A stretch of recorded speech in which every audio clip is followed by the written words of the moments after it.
Warning! This show may include words and ideas that some people may find offensive. Opinions given in this show are those of the presenters. This may or may not be in line with the values of roller snakes. Sorry, not sorry, but really sorry. Or not.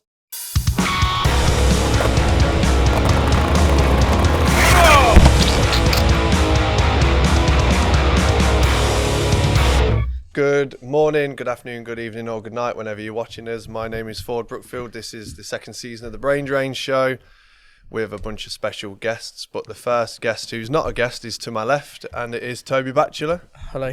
Toby. Greetings. Tell me about your... I've not seen you for 3 weeks. Tell me about your 3 weeks. How was your holiday to Hathershead? To where? Hathershead. I went to fucking Holyhead. I can't say it. Why can't you say it? North Wales, mate. I got a speech impediment. Hathershead. Hathershead. I didn't go to Hathershead. And that's Okay. nowhere, is that near North Wales? Hathershead. I think that's like Lancashire, isn't it? Might be the complete opposite way. I don't know. Yeah, it was great. I had a few days tell us off. about your holiday. I walked along the beach a bit. Went crabbing. You got crabs? No. You've been in America. How was it? I could talk about it for about 5 hours. So Okay, well, you've got 30 seconds. Give us the highlights in 30 seconds. American Boston tour, Fancylad, good food. I was in a restaurant, some dude just walked in with a gun. Yeah. Like, completely shit me up. I had to go outside and have a cigarette, which I've not done for years. Because, like, so the dude walked in, there was a toilet downstairs and a toilet upstairs. So the toilet's to my left. So I'm sat at the table ready to eat food. And I look over to see if the toilet's free because there's a queue. There's this dude just staring at me, just like, probably just waiting, you know what I mean? But like, I caught eyes with him and I was like, oh, nothing weird about it. 2 minutes later, look over again. Dude catches eyes with me. And I'm like, for fuck's sake. So the dude goes toilet. Our food just turns up. He walks off, like, behind our table, kind of walks out, turns straight back round, walks in front of the table where, like, you know, I'm looking at my mate sat here with his jacket up, showing the gun, which he hadn't done before. Walked round the table, sat right behind me. So for the whole dinner, I was just like shitting myself. When he got up and left, my missus was like, I kept looking around because some dude was just eyeballing you. And I was like, what dude? And she described him. And I was like, that's the guy that had a fucking gun. But like, bro, I had to go outside and just be like, but then the way I rationalized it in my head is like, if he gets up and shoot me, I don't have to pay this tab for anything. Every cloud. But yeah, every cloud has a silver lining and it's a fucking gun. But I've not seen a gun in ages. And if I'd ever seen one, it was from someone that I know. So for some dudes to just walk in. Yeah, that's pretty fucked. But all the dudes I was with, they were just like, if someone's walking around with a gun in a holster or a gun in the pants, they've probably got a license for it. We feel safer when those people are about. And I was just like, you guys are fucking nuts. Like, this is nuts. Different mentality, But, I guess. Yeah, and then, like, fucking, he got up and left, and I was just, thanking God that I weren't shot. Didn't know you were religious. I was in that moment. There's 2 times I'm religious, 3 times. One when there's a gun, one when you're taking off on a flight, or one when Final Cut Pro crashes and you're at the end of the video. That's the 3. They're the 3 times that I'm a religious character. You're still using Final Cut at home? Final Cut Pro X. See, it's mental because you'll think it's well simple and basic, which it is, but it's like, I've used so many simple editing softwares and made full-length videos, and, you know, no one comes up to you at the prem and they were like, video was sick, what did you edit it on? Like, as long as it looks good, yeah, who cares? Yeah, that's true. Like, you can animate and stuff and green screen on it, that's enough. But yeah, my first editing system was 2 VHS recorders, and it had like this wired infrared controller that you put in front of the VHS recorder, and then you had a little deck, so when you press like pause, that would send a signal through this thing to that one and line up the other tape and then match it and press record to play it, so you'd get like a really degraded VHS version. Yeah. And then when things started happening with like computer editing, it was like, and then when when Def Lens came out with the screw-on Def Lens for the first one they did, the Ultra, for the iPhone, which is like, you can get an iPhone, you can film fisheye, pretty sick if you turn off Steady Shot, and you can edit on iMovie in your phone and put that out there within minutes. It was like, if you'd have gone back 15 years and said that, he would have been like, what are you talking about? Like, it's madness. Never going to happen. Anyway, But yeah, that was my 3 weeks in Nice. America filming for the next full length. Matt Tomasello is a god on a skateboard. Like, I don't When know if he's you. over, let's get him on here. I don't know if you know Matt Tomasello is. On my Instagram, he puts like door hinges on his board. You would have seen Yeah, clips, yeah, like, And it like folds over and he jumps and it like spring loads itself. I was staying with him and like the Fancylad dudes, and they're all just a little bit like fucking nuts. bit zany. But yeah, there was a mixture of like weirdo shit and then like flip out ledge stuff. Like their team is just amazing. An amazing skateboarding team. But there you go. Yeah, I don't want to go on too much about it because I don't want to say tricks that I filmed because they're all just fucking.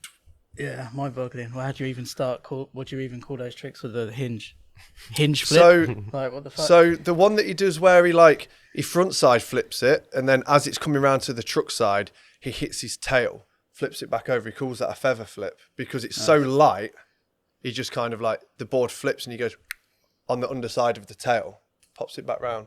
It's like a Casper flip, isn't it? Because he like impossibles it onto his back foot, but then back the other way. I'll show you the footage later, but yeah, let's just dive into it. Yeah. Okay. Right. So, do you want to introduce our guest? Yeah, our special guest. Special. Don't even start with that. No. You know, Bale Gun Gary, who edits the 9 Club, is like one of our biggest fans. Oh, really? Yeah, he's always messaging me like, yeah, he's sending us some stuff to hang on the back wall and stuff. Sick. He's really into it. Don't take the piss out of the 9 Club. Just No. We've got a special guest, ultimate legend, skateboard filmer, someone whose videos I've watched for a long time. Dane Morph is right here. yeah. What's happening, guys? He's very weather appropriate. It's pissing it down outside, and he's in shorts, a bucket hat, and the what sunglasses are those that you currently got on? My Piff Sticks ones. You gotta wear them for the whole episode. Yeah. Yeah. I'm not on some unknown t-shirt, so I'm gonna keep them. Actually, let's just take them shits off. Where did the nickname Morph come from? Oh wow! So that's Yeah, that's one I've always wanted to know as well. Because it's Dane Crook, isn't it? That's your name, Dane is my Crook. name, Yeah. So, but Morph is quite. So early on. So I used to go to my local skate park as a kid, like you do, and there were always the older guys in it, like you know, like Taking the piss out, yeah. Well, yeah, and like one day, my good friend Paco, who does the Yes Fam brand, Yeah. he Used to hook up Kelly Dawson. Yeah, Absolute that's right. legend, Yeah. Birmingham legend. Yeah. So he was on mushrooms one time with his mate, him and Zach. They were quite a pair. They were like the older guys, but we'd be like 14, 15, just at a skate park watching these guys get fucked up. Like they weren't around us doing it, but they were just doing their own thing. But we'd like be like, you know, like, Oh, bro, everyone's got like, memories you know, like of you'd be that. like, oh my god, like these guys are sick. Like, but one day he was just like, we're all on the field, and I remember him. He was just looking at me, and he was like, when I got a shaved head, yeah, like, I've got a proper round head. So he was like, wow, look at this guy's head, man. It's proper round, isn't it? He's talking to his mate Zach, and his mate Zach's like, yeah, looks like I could mould it. Because they're like tripping in there, they're tripping nut. The ball's like, it looks like I can mould it. So like, they're like, he looks like he's made of fucking plasticine, this one. Like, and they're just like, and then they were like, yeah, I'm gonna call you Morph. And then obviously like, And that's it. It's stuck. like, because obviously all the kids my age were like, Morph. So yeah, that was it. And It's a recognisable nickname. Like I could Yeah. never really have one. I think as a like, kid I always wanted a nickname, and got I it. got one. Yeah, you got So it. I've got the one that stuck. Like, you know, like everyone refers to that. Yeah. You know, like, even when Sidewalk made, I'd known Sidewalk guys for like 10, 12 years at this point, and they printed an interview and they called me Dale. Dale Morph Crook, and I was like, guys, we're friends. Like, what the fuck? Like, It's mad with nicknames like that. 'Cause it's like with yourself, I didn't know your name was Dane until a couple of years ago, and it's the same with like Moggins. Like I always forget what Moggins' name is. Oh, mate, yeah. Because you know it's Stephen. That's it. yeah, I wouldn't have. Is it Stephen Fox? I wouldn't have been able to It's say Fox. that. It's Stephen something, isn't it? Because you know the people just so long. Like you see names on Yeah. videos, It's like, like filmed, horsey, Yeah, like horsey and horsey. yeah, Yeah. like filmed by Morph, and that's all you know. Yeah. Do you see Horsey much? No, I don't. Not as He's much down as in Margate now, isn't he? Yeah, he's in Margate. Yeah, he Yeah. was living in Walthamstow at one point. Yeah. But He's coming on the show at one point. yeah. Nice. Bro, you gotta be I great. filmed a load of stuff of him over the years. Like Yeah. some of his really good stuff, like that no slide big spin out down The big ledge. the St Paul's one. Yeah, like, fuck. that was Yeah. quite like as like being Was that a- for the death vid? yeah, that was Yeah. like his ender for one of the death Yeah. videos. I remember filming like quite a lot of stuff at one point of him for one of their videos. Yeah, that was Escape I think from Boredom. no, it's the one after that. I did Better that Than one, Life? and then it was Better Than Life or Into the Void or something. Something like that. I can't, Because he was off death for a while, wasn't he? When he was in America, and he was That's on, right, yeah, sent yeah. help and Bro, you gotta be grateful with a name like Morph, like Mm. nickname like Morph, because now I just get people coming up to me and they're like, Baghead. yeah, And I'm like, yeah. I'm like, fuck, I did it to myself. Yeah, Yeah, it's you know, funny yourself to though. blame It's on that. funny though because I get people like so the other day I was just randomly skating along like Blackfriars Bridge to get some spot, and some guys crossed the bridge on his bike and he's gone, "Yo, man, like Money Morph." And I'm like, yeah, this guy don't know me because nobody calls me Money Morph. You know, like That's that's what. Instagram, Yeah, innit? exactly. Yeah. And to go on to that, everyone's two people now. So you meet people and you're like chatting to them like I don't know them, and Yeah. then they're like, "Oh no, we've been chatting in the DMs." yeah. Yeah, I'm like, "Oh, yeah, I've had it. Fuck. It's where hard Like to that, keep yeah, tracking mate, it, like it's so knowing what hard, people's like you know, like we were saying earlier about the Sidewalk forum and like people's names on there, and it's the same now, isn't it, with Instagram? Like, like I don't know, no." people message you and you're like, I it's don't know who too this is. mad. It's just, and there's so much more as well. So like to come back into it and like it's just grown exponentially. I Yeah. guess, because when you came out, Bruv, yeah, it's just like what year did you get out? I'm jumping the like gun a last, bit. so it was like 2 years ago. Pretty much this time March. March Yeah. 2 years ago. Yeah, so 2021. So It's yeah, it was mad crazy. because I guess social media, like Instagram, was just kind of ticking off. This is it. And then you went in, and then you came out, and it's like all of your mates have got 2 million followers. And Yeah, you're just like, and everyone's grown. Like Charlie Birch isn't a kid no more. He's actually Yeah, like yeah. a man. Yeah. and you're like, and like it was actually 4 years was a long Yeah. time. it's a mind fuck. How long did it take from getting out of prison to getting a phone and getting on Instagram? How long was it? Oh, I had Straight away. Right, instantly. I had a phone. My were dad straight bought on. me a phone to prison on the way out. You know. Yeah. So yeah, straight away. I remember the first video when you came out and you were like, shout out to the boys for hooking me up. Oh my And, god! bro, you go like this across like all of the stuff. Now, I was living in Sheffield at the time and I remember watching remember it. that video. I remember Yeah. watching it and I was jealous as fuck, man. I was Mate, like, you know a Yeah, lot of loads that. of I was Mate, like, a look lot at all that stuff. a lot of that stuff came that so there was a point where things would be getting sent to my dad's house for me, but they couldn't get it into me. But Palace didn't know that I weren't getting it, so they'd just be sending. So say that your dad's. So my dad's, and then there was like Morph's coming out of jail package, which was like.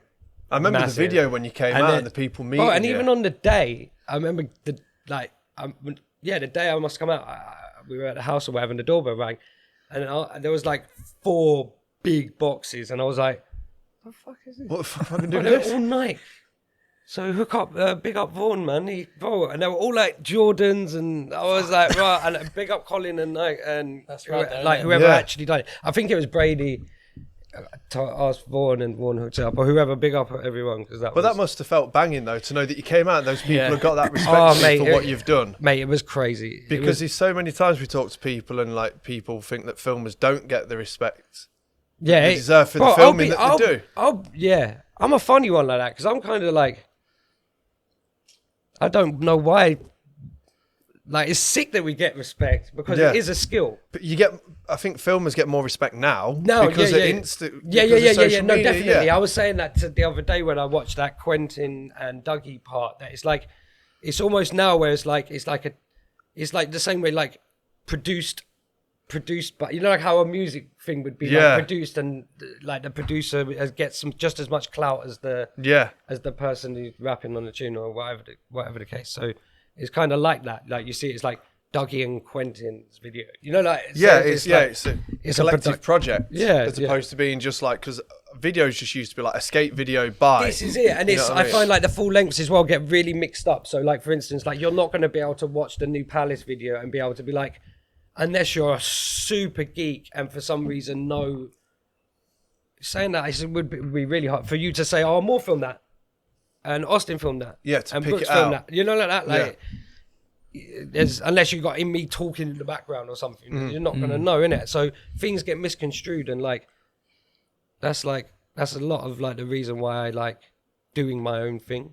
You know, like when I think about it, for like maybe the last however long I've been filming, like everything's been given away to companies. To and that's people. that's not like I'm not angry at that. Because obviously it's where I made my money and whatever, and I've contributed to a lot of really cool videos. You know, like mate, like loads of like really good stuff. So like to name them all would be ridiculous, but like it's got to that point now where it's like, how much more do I need to like do for other people? Yeah, how much more do you need to give? Yeah. When did you? First of all, when did you start skating? What kind of age? And so I started skating at like 14. And then how did it transition into filming? Like, because obviously, I mean, you still skate and you still got it. And like, you obviously, you know, you were one of those filmers that was always skating as well and, you know, filming at the same time, you know? Yeah, so basically what happened was after about 6-7 months of skating, I tried to bomb some hill and snapped my arm in it. Oh, okay. Like my arm's broken, like it doesn't turn. Do you know what I mean? Yeah. Like it's like fully fucked, like you can see where the pins were and that. So like, I was at that age where I wanted to still be out with the boys and that, but I was actually like the arm was fucked, so I couldn't like actually skate on it, you know. Like, and I was actually quite shook because I had pins in it and stuff, and it was just a bit.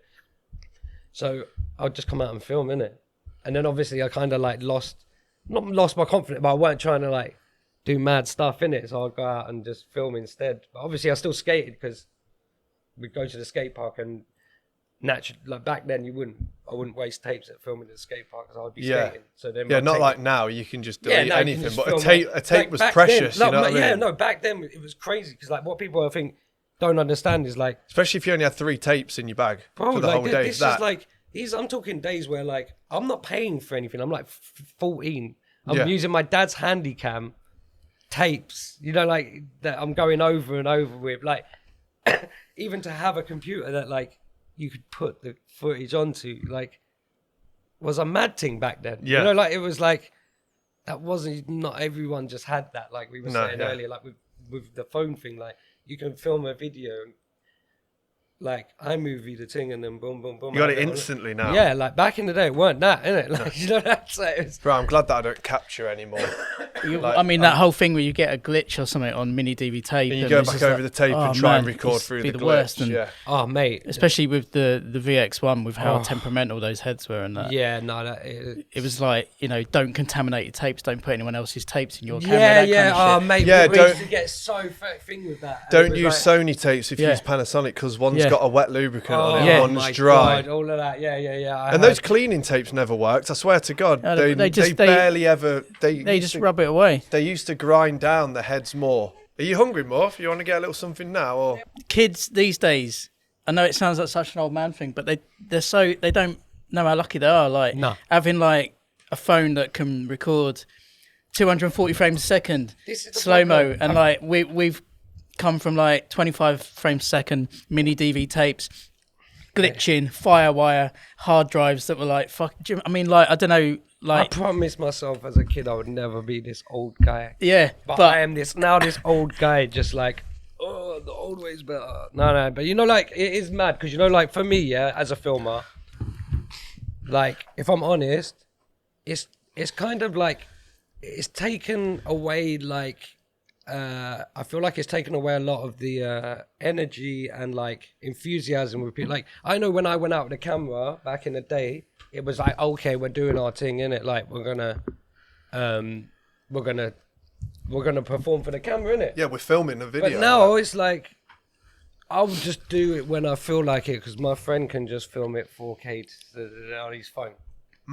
So the urgency of the filmer I feel like it's lost on some people, but at the same time, there's enough people out there who still recognize that like going out with a filmer and filming a part is what challenge is important, like what you need to do. But then there is a load of people who know that they can just do fuck all for ages and then just do one bad boy trick and it will end up on quarter snacks and boom. Yeah. You know, like, it doesn't matter what it's filmed on, who's filmed by it. Exactly. And the worst thing is, I fully get it.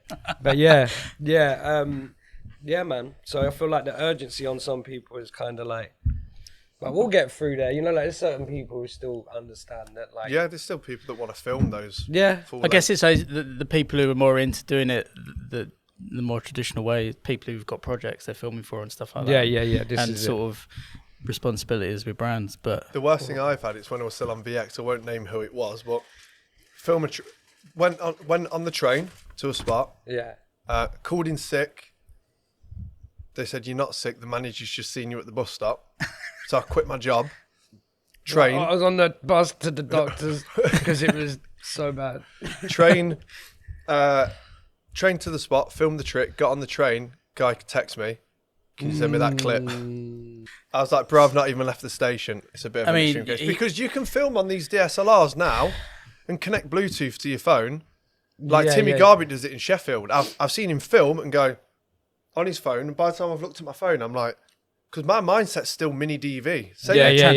Even when I'm filming on these P2 cameras, you still have to go home, plug your camera in, and drag that. And with the P2 cars, with that camera that you two have or had, you can just drag that off the memory card. But with a P2 card, it films audio and video differently. So you have to open your editing system, click import, select all the clips. It has to do it. It's still somewhat imports. You just don't have to watch it in live time anymore. Wait for the hand at the end of the clip. So I'm still on my mind is still on the importing kind of way, but used to it now. When you started getting into filming, so you're saying you use your dad's Handycam. Can you remember what model it was? Was it like a Sony DV cam or something? The proper Handycam. Flip out, the proper family cam. Yeah, that. And home movie time. And I had the clip on fisheye, you remember? The rain. Was it Rainox? You used to press them in the corner. Yeah, I had one of those. Yeah, there's a bad boy lens. And it's about that thick. Yeah. Bad boy lens though. When did you first become aware of the whole thing with filming with better cameras and which ones to go for and what videos were you watching at that time? What was the natural? So I was watching. I was watching all. I would go to Jak's house and watch he had always had the latest videos, and he would it show us the old Blueprint videos and panic videos and stuff like that. So I wasn't too because I'd watch all them videos and they were all kind of really old, kind of shoddy filming. I weren't really too asked. It was just all fun, innit? You know, it weren't I feel like it's always just been that. To an extent, we just... You just had the camera there and you go skating. And the way to get out with my friends was for filming. Yeah. And then I just enjoyed being the guy who would... Because none of my friends filmed before. There was no one... Jak had skated for 5 years and he had maybe one friend who had a camera once or something. Then He's amazing. Oh, Jak's he's my best friend and he's amazing. He's the best. He gets better and better and I'm filming a part with him actually, and it's going to be so sick because he's just, it's on full circle, isn't it? But yeah, so I'd film with him, and then Jak was kind of slept on for a little while. He was actually really good, but because we weren't South Bank locals and that, we kind of and we'd go to South Bank and it was back. See, back in the day, it was weird. Things were well cliquey and that. You wouldn't just go up to Jensen and be like, "Oh, hi, you're Nick Jensen from the Blueprint," because the only thing you had to reference was the Blueprint video. Whereas nowadays, I feel with Instagram and everything, you could be like, "Oh, you're Nick Jensen, you do art," they feel people are more approachable because the people are putting content of themselves out there. Yeah, do you know what I mean? There's a lot of lifestyle now. Whereas when you watch a skate video, before I didn't know if this guy would be like, "Yo, who are you, bro?" Do you know what I mean? Yeah. So I just wouldn't. I'm not going to go and say hello to you, innit? But then on the other end of it, when I actually became friends with Nick and that, he was like, "You and your Wolfhamstow crew are rude, innit?" And I'm like, what? He was like, I remember Jak would come South Bank and he would just like tear the place apart and not even say hello. Anything. Yeah. And I'm like, yeah, that's because you're Nick Jensen, innit? And he's like, well, what does that mean? I'm like, well, we watch you in the video. we watch you in videos and shit. You're like a fucking, you're like a superstar, bro. Yeah. And he's like, because he's quite like, you know, like humble and, you know, he's like, oh, what? And it's like, nah, we just didn't. We weren't rude. We just weren't trying to be like, oh my God. Like get in your space, yeah. We thought that you'd be all like, you'd think that was worse. Oh, yeah. This guy, you know, like, so we never done that. And like, for years, we got a weird name. We had a weird reputation because we didn't live in like central of London. So we'd like, and we didn't go to South Bank unless it rained. Mm-hmm. So we weren't like around. We were out filming all at spots and that. Yeah. So when I bought that video about Roots, it shocked a lot of people because everyone was like, who's this 16-year-old kid who done a full length? Yeah. Like where? And he's like gone to all these spots. 16 years old, full length. Like 16, 17. I don't think my first full length was till I was 22. It's the only full length I've done. I haven't done one. What? So then, after that, how long was it before you started filming for other people? Like was there anything before Blueprint, or did you jump into filming clips for Blueprint? The Harmony. The Harmony. Yeah, I like went on the Harmony trip with Mondon. What was that like? Guys. Was that like one of the first about Harmony? And that was the kind of breaking into it. Yeah, they took me on tour with them when I was like 15, Tell us about that. 16. That's mental to be on a tour like that at that age. Oh yeah, it was crazy, man. That's fucked, mate. Oh mate, that's where it all started. Eddie Belvedere, you cunt, gave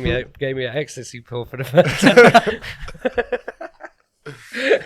Eddie's completely sober now, that guy? Yeah. Oh yeah, he's chilling now. And he's getting better with age as well. Yeah, he's wicked. I love Eddie. I love watching footage of him, man. So that was that's how you got into filming for other. Yeah, I remember going on this trip. The Jak was like, "Oh, can we bring my friend Morph along?" And they were like, "Yeah, bring him along." And I had my little VX 2000. You do it for free as well. Oh hell yeah, yeah. Oh mate, these were the days when there was not even I was lucky to be on the trip. Yeah. You know, like that. So, like... The pros were lucky to be on the trip. Yeah, it was like...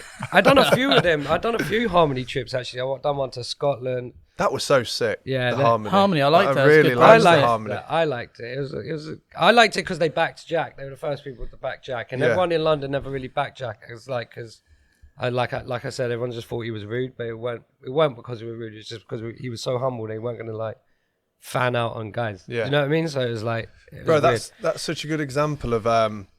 like Did we speak about this before? Like how people can see certain people as being rude and standoffish, but actually it's just because they're just trying to keep themselves and not like be a dick about stuff. Yeah, you know? That was it. That was the weird thing. And I think because I remember when he had his first interview, they were like asking him like these weird questions about like, like there were rumors that you were trying to get sponsored. Like trying hard to get sponsored. And I remember when he was, because he was literally snapping a board every time we'd go skating because he was going ham. Yeah. So it was like, he naturally was like, not in a dickhead way, but it's like the same way everyone on Instagram would like post up their own shit. They want someone to notice it. I would be with him. We'd be walking in Slam and trying to give sponsor me tapes because the stuff he was doing was banging. Like, it weren't shit. Like, you know, my man was doing like, better stuff than what the man want them. You know, like I don't want to start saying names, but you know, like you don't have to drop names. It was like, you know, he was doing good shit, like, and then he just got slept on. And then I remember there was a tipping point for him because it was like, I remember telling McGee, you know, like everyone's got a local hero mate in it, and that's how it always. So every time when I started working for Blueprint, it was like, oh my mate Jak, he's banging. He's always wanted to ride for Blueprint. What are you saying? Yeah. To be honest, he was probably riding for the Harmony, so he probably didn't even want that. But no, just didn't care to know, innit? And then I think he went on a Nike big push, and McGee come up to me and was like, "Rah, you were right.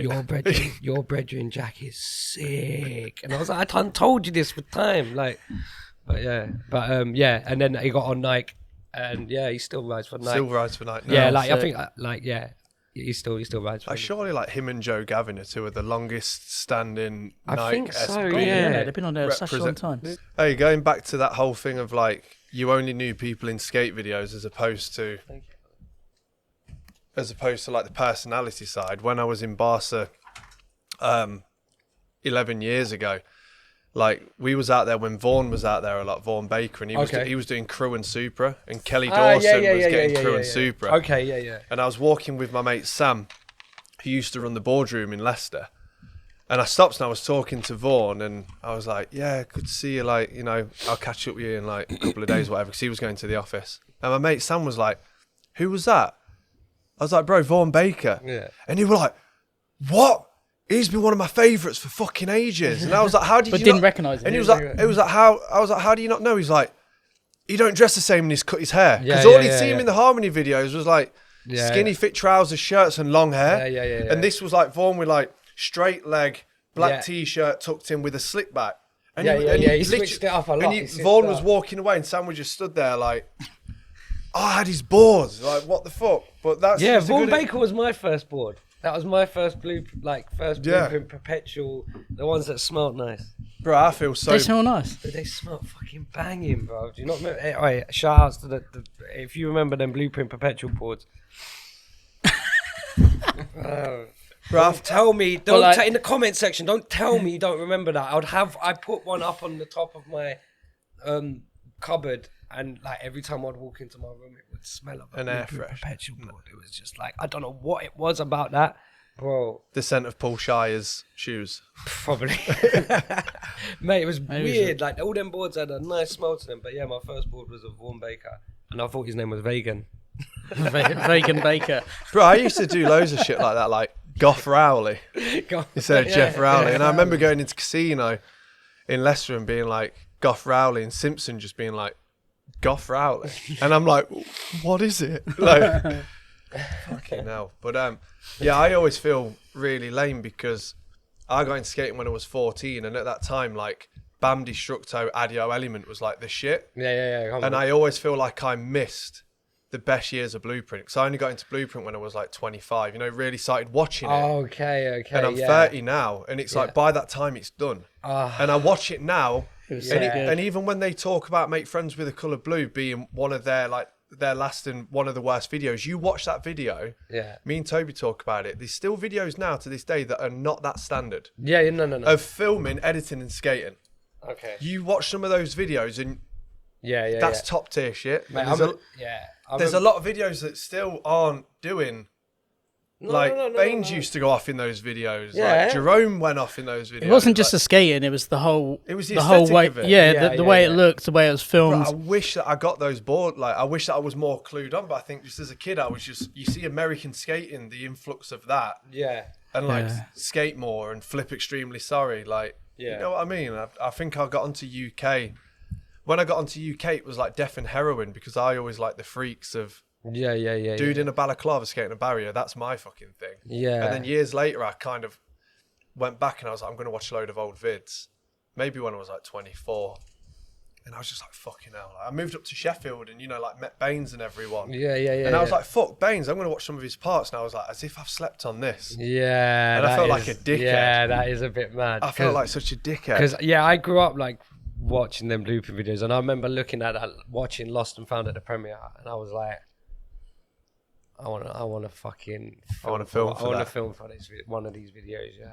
We were saying how mad it is that's got a bonus disc, which is literally a full length as well. Of stuff that McGee just didn't make the cut. Well, that's what McGee was like, wasn't it? The standard had to be real high, didn't it? So like, bro, this is why I couldn't believe my man asked me to do the job, bro. Because I was like, so how did it go? Like, because you were filming for the Harmony. Well, yeah, I mean, I wasn't just getting paid on that. And it was just like I was just thing. filming Jak, and like if they had a trip or whatever, I'd go along. Like, and then Blueprint came. Yeah, along. where was it after that from? Right, so boom, it was like boom.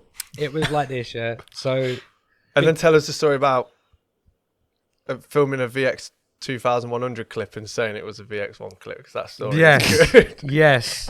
Okay. So how did you get into Blueprint, and what was your gateway into Blueprint? Basically all it was like, so obviously I've been filming, a big push came around, and it was Harmony had asked me to go on it.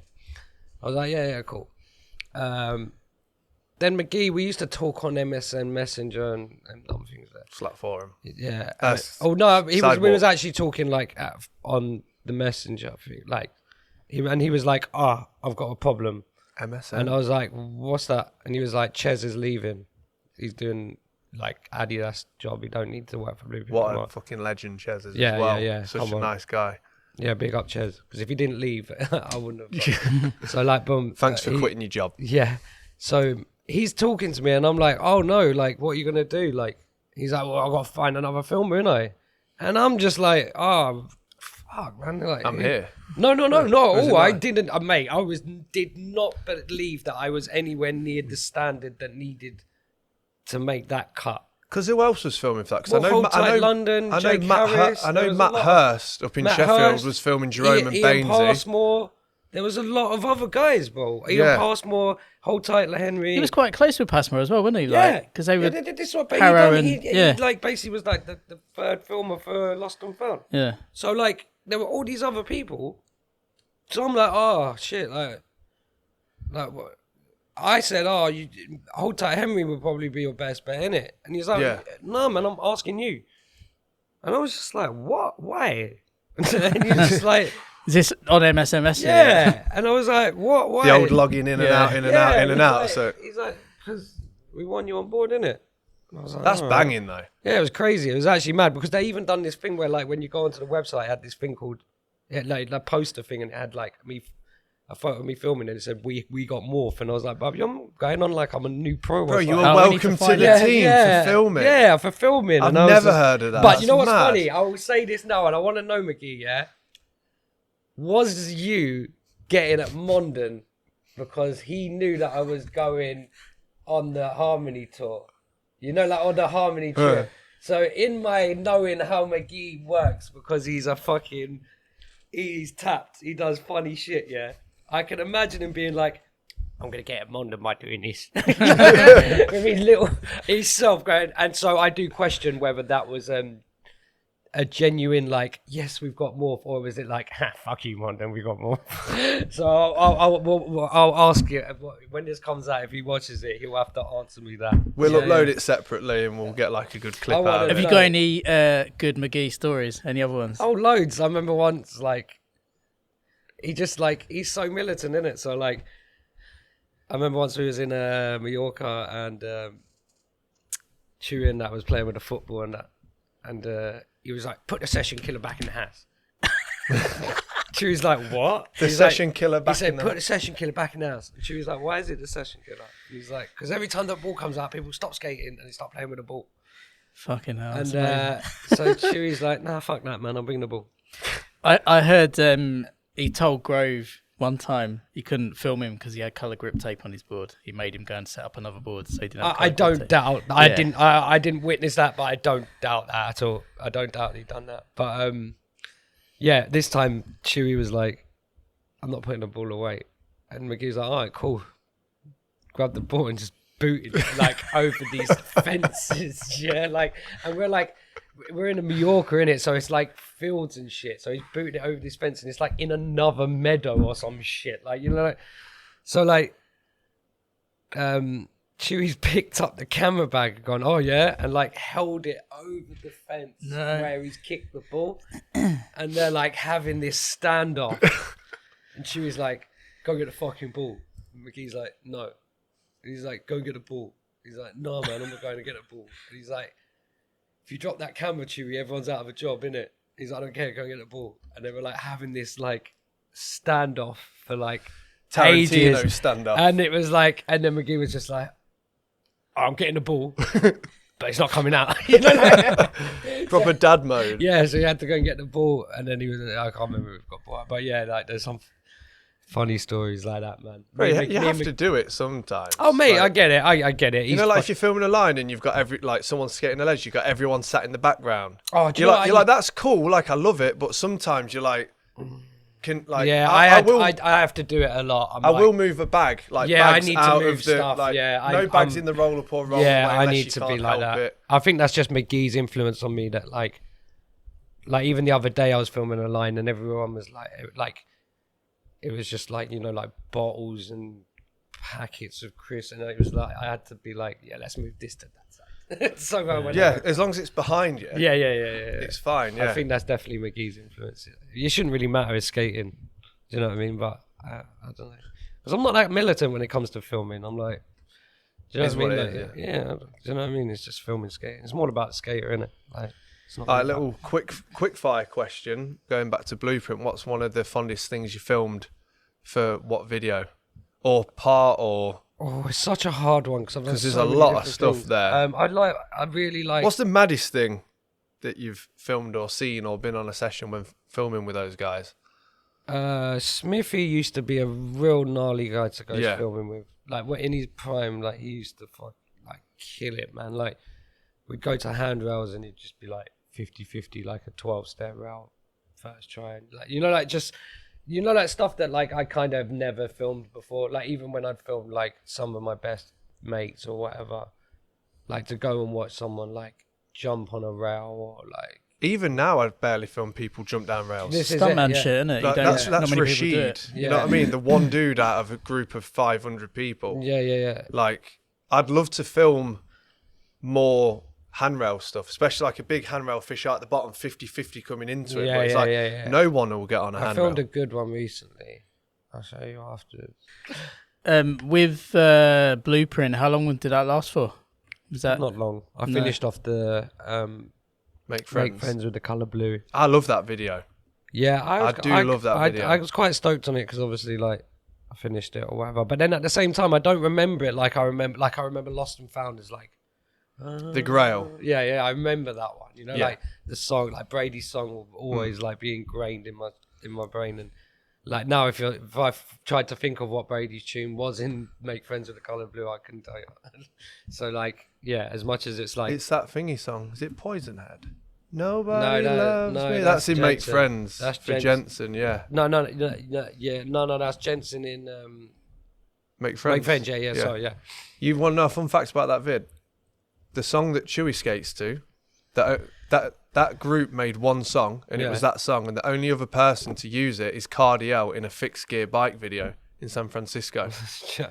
fucking random? That's the only one. That's what. It's that song where it's like yeah. The only other person is Cardiel in a fixie video, Yeah, I filmed quite a lot for that actually. which is fucking wild. I love that part as well. That part and Jensen's part and Baines's part, Yeah. and then Mackie at the start. This is our mate Mackie. Yeah. It's so weird because, like, I mean, I keep saying it, but like we speak about this a lot.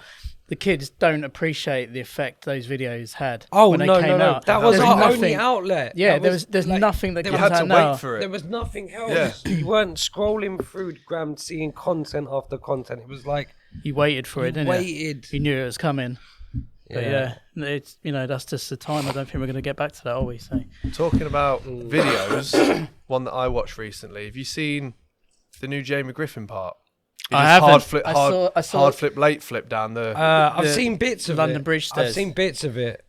Jamie's a good kid. He's fucking ridiculous, isn't he? I think he's you know what it is? His skating is so beyond, that it kind of it's not skating. it kind of loses like you lose sense of like what he's actually doing because it's just not even relatable. Yeah. You know, like I Yeah, can it's that relate it's that to other like level, someone, isn't it? like trying to switch hard flip for 10 step. Like I can't switch hard flip for 10 step, but I know the motions of what you know the have to feeling do of it. to like, and I know it'd be hard, but like like I could, like even with flat ground, like I feel like I know how to do all of the. It'd probably take me ages to do but like I could do your average tricks like if I sat there for an hour and tried, but like the stuff that this guy's doing is just like Yeah, it's next level shit. like I just you went and hard flipped, late flipped London Bridge 10. Like, But that makes sense though, because if you would have been out on a filming mission, you're filming a line with someone, and they're doing a trick and they're stacking it, and you can't do the trick, but you know how to do the trick because you've filmed that trick so much, so that you're like, put your foot here and try this, and then they're like, fucking hell, that just works. Like, I can't do a hard flip on flat or anything. Yeah. But if I fake one out and flip it, I can flip it every time because I filmed so many people do them that you see. Of course, yeah. But true. Jamie Griffin, that new part, is really good compared to his last one. But there's these bits where he's doing like tray flip down one set, double tray flip, then triple tray flip. And as it goes longer and he's doing those ridiculous tricks, you almost lose sense of it. Yeah, and that's you're just what, like, I don't even know how that feels. I couldn't imagine. Yeah. And that's why I disassociate. And I think when it gets to the point where I don't actually know what trick you're doing, like I don't know the trick, it's like I'm just like, it's like not nothing against it. I'm just like I feel like I lose sense. It's just like, out of your zone, isn't it? Yeah. So you can't doubt it's insane. Like you can't doubt it's insane. It's what I crazy. want to. I want to say to him though. Like I want to get him for a week and go filming and just say to him like, tone it down.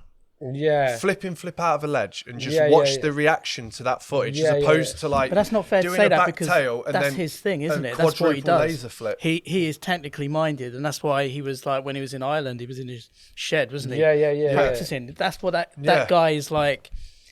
He's like a mechanic, isn't he? I think he's like that's his thing. So to dumb it down. He won the Berrics. I feel it like wouldn't work. It would. Yeah, I'm He not won sure. the fucking Berrics. Yeah, I know. Yeah, You know what I mean that hard flip, late flip down London Bridge is 10, isn't it? Yeah, That's fucked. It's insane. it's so well. And I done. get why people wouldn't be into it, and because he's is he a YouTuber? He is a YouTuber, isn't he? I think it's more of the case that he does parts and he brings them out on his own YouTube, but then he's got the ties with the Hopkins stuff, and I think people have something against Hopking. I don't know. That's a weird thing. I've been there a couple of times and they give me free drinks and that. I really like it. Yeah. So like, I I'm don't not know sure. the ins and outs. Like, I'm not like I was away for 4 years and like I take people on the. No one can say to me, that's not cool. Don't do that. Shut up, bruv. I'll find out for myself, innit? Like, you know what I mean? Like, and Mum went there.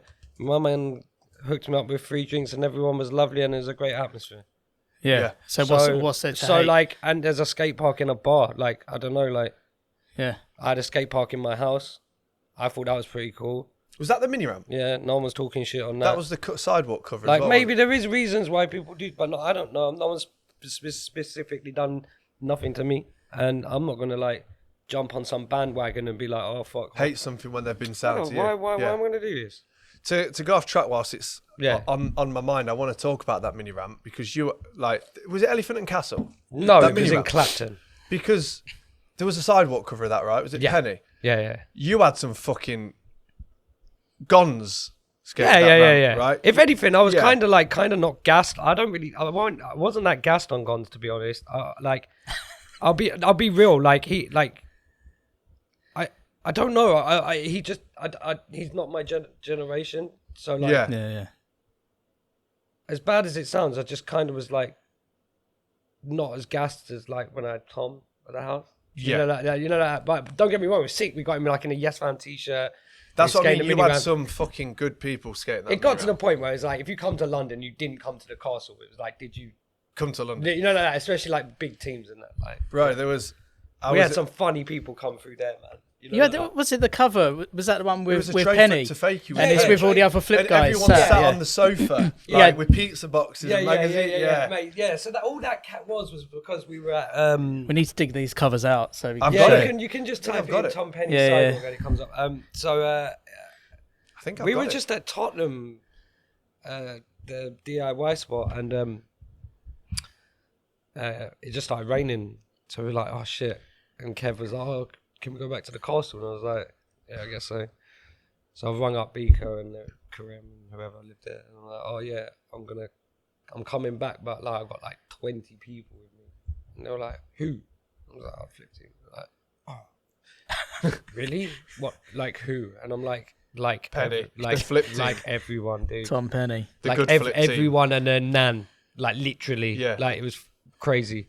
So like, they're like, yeah, of course, man. But obviously I thought like I had to ask before I bring like 20 people to the house. Yeah. That's fair. Anyway, they're like, oh yeah, we'll tidy up. So like we've got there and like they've come up with this great idea of like Tom to do a tray flip on the ramp and whatever. But, yeah, it was kind of sick. It was kind of mad. It was so funny because it all happened and no one filmed it. I mean, I think someone got it on like a really old phone. On a Blackberry. Motorola Razor. Yeah, like on a really old phone or something. And it was just kind of like, we were all just so like starstruck. And, Yeah. He was just banging tray flips every try on this ramp, like boom, boom, boom, boom. Bro, I was in Manchester, walked round the corner, Penny Musker and Lizard King. Wow. Clint Walker, Sasha Daly. And what a gang. fucking Spencer Lizard Hamilton. King. And I walked around it was on a Supra trip. And And like I had a couple of days off and I got told by some of the boys like, oh, just come skate. And I ended up skating with them. Yeah. And like, there were so many times that I was like sat here with a camera like that, like long shotting, and like Lizard King and Penny and Musker are there. And in my head, I'm just like, Tom Penny and Chad Musker. Like, Yeah. And I've told this story on an earlier show. I was sat at a table.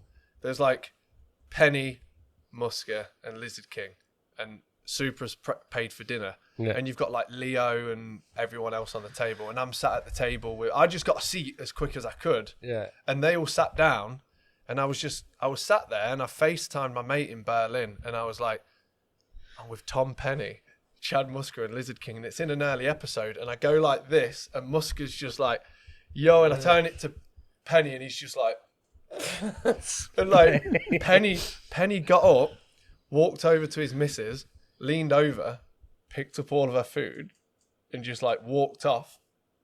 And it was like he just floated off. Yeah. And I kind of looked around and I was just like, did anyone just see that? Or they just, and everyone was just like, it's just Tom. Yeah, it's just yeah. And like that dude would just like leave on his own, go to a spot and skate, and it's like skate rap. Yeah, like we've spoke about Tom Penny on every episode, that especially kids now, kids that come in and we're like, do you know how good Tom Penny it was and still is? And they're just like, no.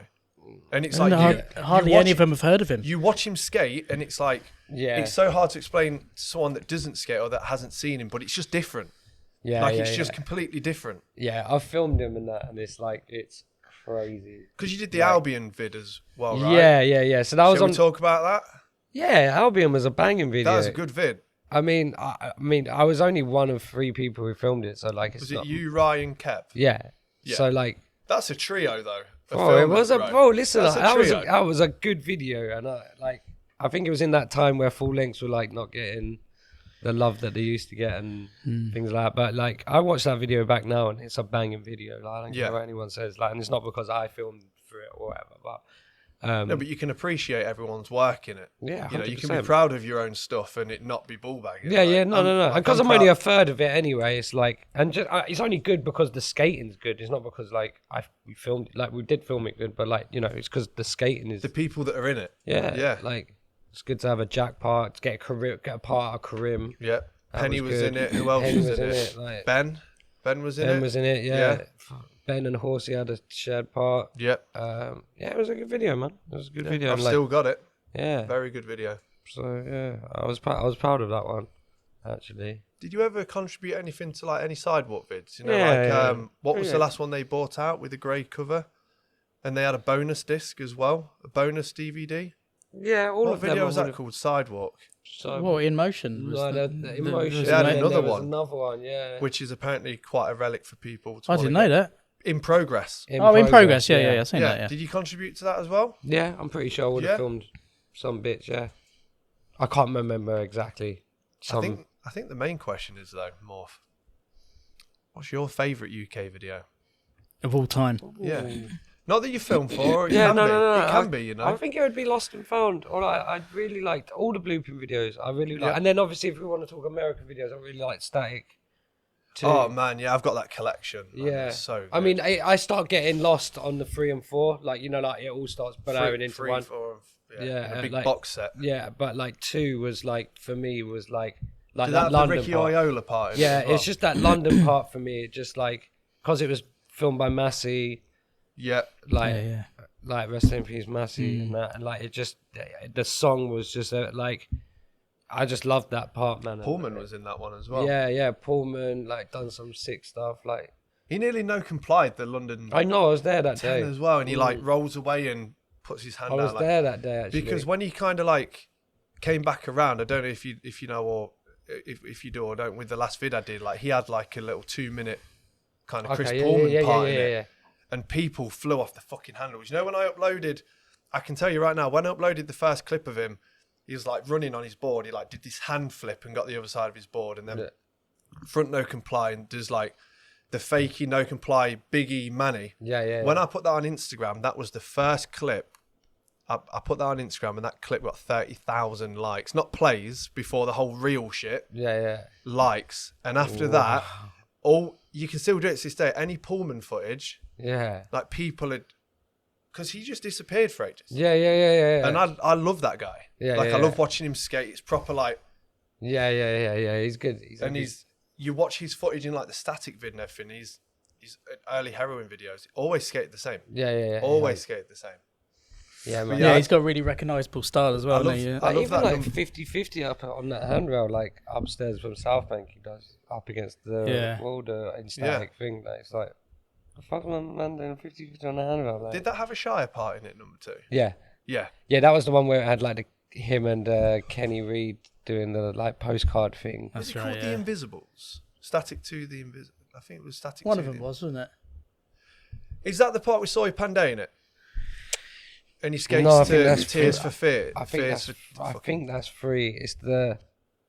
Yeah, I know that song. I just can't remember which one it's in. It's the Static 2, I think. Yeah. It starts off with I think so. with the Eiffel Tower, and it says Soy Pandey, and he tray flips in front of it, and his opening line something like it could do fake your front side flip. It was all shot on film, wasn't it? 16mm. Yeah.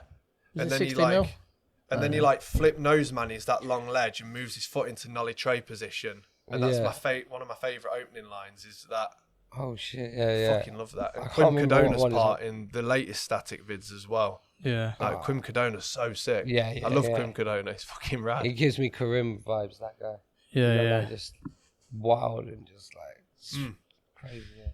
Yeah. Where did you go from after Blueprint when that ended? Was it just like little independent projects and things like that? Not really much, really. I've done a little bit of work for Sidewalk. I guess that was a bummer as well when Blueprint actually. Yeah. And then he went Canadian or some bollocks. Yeah, I mean, it was worse for other people. I'd only been involved like a couple of years, so like I weren't like. Do you know what I mean? Like I didn't have everything riding on it. Do you know what I mean? Where some of these guys like, obviously, like trying to like pay rent and do you know what I mean? Like do live lives like off the back of the fact that they've like made this thing, you know. But so it was worse for them. I didn't really feel like. I didn't feel. What's the word? Like I didn't feel like it was fair of me to be that bummed. To like mourn it. Yeah. Like it was their thing, innit? Like I just helped at the end. But yeah, it was sad. It was sad to see it go because then it was just like, because Blueprint was the only thing that was like paying back then. You know, like there wasn't much 100%. like unless you were like in with like someone who like Foz, like Alan Glass and Foz. Like I think Alan Glass and Ches were the only people getting paid to film skateboarding at that point. Not I know, but like, you know, like in England, that's who I was aware of or whatever. Yeah. So like just to have been paid to do a job or whatever, it was like, I didn't ever think that I would ever work filming skating. So even to this day, like now I'm not working at Palace. I don't work like film for anyone. You know, like, so I have no money coming from filming. But so like, but it's quite nice actually because it's like I get to film whoever I want and no one like dictates. Not anyone is dictating, but you know, like when you're getting paid from a brand, your priority is to contractually obliged to film those. Yeah, of course. Brand, so yeah. It's quite nice to just film who I want to film. Yeah, do you know what I mean? Because it's quite hard filming. I guess it's quite hard in general for any like one filming who has to film. It's like all sorts of problems come up with like I've got to now be the guy who's got to be like, oh, like where do you want to go and what do you want to do? You know, like, and I'm not really that sort of filmer. I'm a bit like, let's go skating.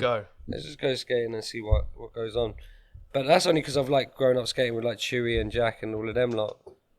Like, don't get me wrong, like there's people like Brady and people like that who like will be like, yeah, we're going here to do this, and I respect that because it's like, you know what I mean, like go business as usual, sick.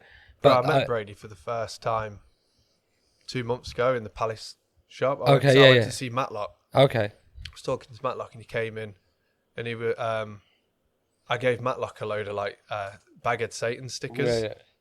And Brady came in and grabbed some and like put them in his bag, and he was like, you do the baghead thing, don't you? And I was like, how the fuck, like, you're Danny Brady? Yeah, like, yeah. How He knows. He knows. Like, because I don't put myself on the baghead Instagram page. So when someone comes up to me and they're like, oh, baghead, I'm like, how do you know that? Because I'm behind the camera, I'm not in front of it. Yeah. And we weren't doing the podcast thing at the time. I think it might have been the Skateboard GB stuff that I did. Okay, yeah, But now that blows my mind. Yeah. But it blew my mind that he was like, oh, Sound Baghead, how you doing? Yeah, that's sick. And in my head, I was like, I might just start calling you Baghead from now on. I was like, fucking yeah, you're Danny Brady. Like, you're one of the best. Yeah, Danny's... Like, please go filming with me, bro. I love you. Like, his skating's amazing. He is the best. He is the best. Danny's a good guy. So after Blueprint, was it doing bits for Palace? What's your timeline? Yeah, actually, like, I mean, the timeline's pretty all over the place. But I remember doing, like, some work with Sidewalk for a year. I was doing some Daryl Dominguez thing. HD. Yeah, but that, like, I think... Was that filming for Sidewalk? Yeah, it was like Vans had like done something with Sidewalk, so we were doing this Vans thing. Yeah, we done some things where we had to go to like different countries, like Amsterdam, and film all this promo stuff and that. Then I had to film this Daryl Dominguez part, and then he's still so good as well. Yeah, he's banging. He's so banging. Good. And then Palace wanted me to work for them, but at that time they could only like pay me like 500 quid a month or something. But I was obviously doing other stupid things where like I was making way more money than that. So to like stop doing what I was doing to make £500 and have responsibilities just seemed a bit wild to me at the time. Like even though now it's probably like wild to think that I would do anything other than that. But yeah, so yeah, I was just kind of like, and then Brooks was living with me, and I was like, "Oh, you film, bro? Like, fucking make this shit happen, bro! Like, go take that VHS and go and film, bro." And now Brooks. Did the VHS thing come from Palace's idea, or just filming on it? Brooks filming, or you filming? No, that was Lev. That was Lev's idea. Lev bought. I'm pretty sure Lev probably just like bought a camera with a handle on it, and was like, "Yeah, this will work." Yeah, there you go. Like those lenses were taped on and everything, weren't they? Yeah, like he literally would tape it on. Like I got a bit more techie with it. Like I ended up like gluing on. Like I couldn't. Like you see, like I'm quite. As much as like, I don't take filming too seriously. I kind of do in a sense where like, I want to be able to like take a lens on and off without having to tape it and stuff. So like take sellotape off. Yeah, or like take two cameras out, one for long. Like that just seemed long. So I ended up modding a Mark 1, basically taking the bayonet ring off and just slapping this fucking step down ring and gluing it on with fucking shoe glue or some shit, and then it could screw on and off and it was perfect. Yeah. So that's how I like, when I watch that video, I'm like, I can tell my footage, because a lot of it's got like, you know, like the Mark 2 fucking sunshade, and it's like there. Yes. It's like, not above and bar, it's like at a shifty and angle. it's just like, I can't work like that. Like, I can't. It was when you're talking about there, like modding the Mark 1s, Nicholson was always doing that, wasn't he? He was always yeah. Baby Death, taking like the Bayo rings off Mark 1s and fucking about with a shoe gluing it on. And he basically, I remember basically using the shoe glue because he was the first guy I saw use it for like modding like some Raynox lens that you could do. Mod that into another fun fact with a Ray mod is I was talking to Hurst about it. Do you remember Skate Perception? Yeah. He put that on Skate Perception. That's right. I've got this Raynox lens and I've Ray modded it, and I was talking to him and I was like, I tried to do that with a lens when I first started because of Skate Perception, and he was like, it was me and maybe Nicholson and someone else that had this idea and put it on there, and before you knew it, it was like a suitable alternative for a Mark 1. I might be wrong, but I'm sure Nicholson was one of the first people to have the tapeless output for the VX1 as well. Possibly, That's the first video I seen. I remember him doing something, and he was like, it comes out and it's lossless. And I was But even that's still a bit too much work for me. As much as I'd love to film on a VX, I can't be asked to be pressing record on a little box and charging that. And you know what? I thought that was going to be long, but where the batteries you can use VX battery. I got the actual Sony one, and yeah, I kind of didn't find it too. The weight isn't too weird. It's actually really good because if you've got a broken tape deck, you're laughing. You can buy a broken VX and still for 50 quid off eBay, and you're still good to go. Like if you've got that, do you know what I mean? So yeah, that was a game changer because it was quite funny actually. Because one day the VX just stopped recording onto tapes, so I was like, oh, it's fucked. So I bought that instead of getting it fixed because I thought that would be a better investment. And then I run a head cleaning tape through it, and then it just worked again. I remember like they were so like temperamental, weren't they? Like yeah. Like the buttons on my tape deck just stopped working one day. I was just like, fuck. You used to have to dig your finger into it. Yeah, but no, really like heavy. The lights on it just went. And then I sent it to that guy it was in Boston actually. The Kerry's guy, Electronics. yeah. He's still going. Right. Yeah. He's still and going. it was like within a week it was back, like serviced, new tape thing. It was like good as new. Yeah. Fucking unreal. I remember getting it and I was like, yeah. That dude's got to be like 80 years old, man. He's got boxes of parts, hasn't he, for the VX1. So do you remember Ed Bowen, Billy Dickfingers? Yeah. So he said to me, he knew you were coming on. He said, ask you, what's your current order when you go and get chicken? Because he was telling me this story about how you get the chicken skin and wrap it around. Would you wrap it around fries? Yeah. All right. So is that still the current case? Like, yeah, I still do that a little sometimes. Because you like, you know what it is? I used to be a fussy eater as a kid, and I just wouldn't eat the chicken from the chicken shop because I was like, I remember getting sick one time off the chicken. Yeah. So unless it was like KFC or something, I'd just be like, no, I ain't backing the chicken, man. But I'll take the skin. And then I would always have a friend like Joe Buddle who'd be like, I'd give him the chicken, innit? Do you know that? So you used to get the chicken, take the skin off, give the chicken away, and you keep the skin. Yeah. Because back in the day, you could get like 2 pieces of chicken and chips for like £2. Do you know what I mean? Yeah. Just do that. But yeah, I'm a bit older and like not as fucking weird. So like even in the end of the Blueprint video, I had me doing it. Yeah, that's right. Yeah. But yeah, I see it. I saw someone sent me a thing on Instagram the other day, and it was like someone making like gourmet ones, basically like like getting the actual chicken skin, putting the fries in, putting it in like a cocktail stick or some shit, and frying it, and it was like you were like, shit, I need to try that. I was like, mate, I've done that. I've been doing that.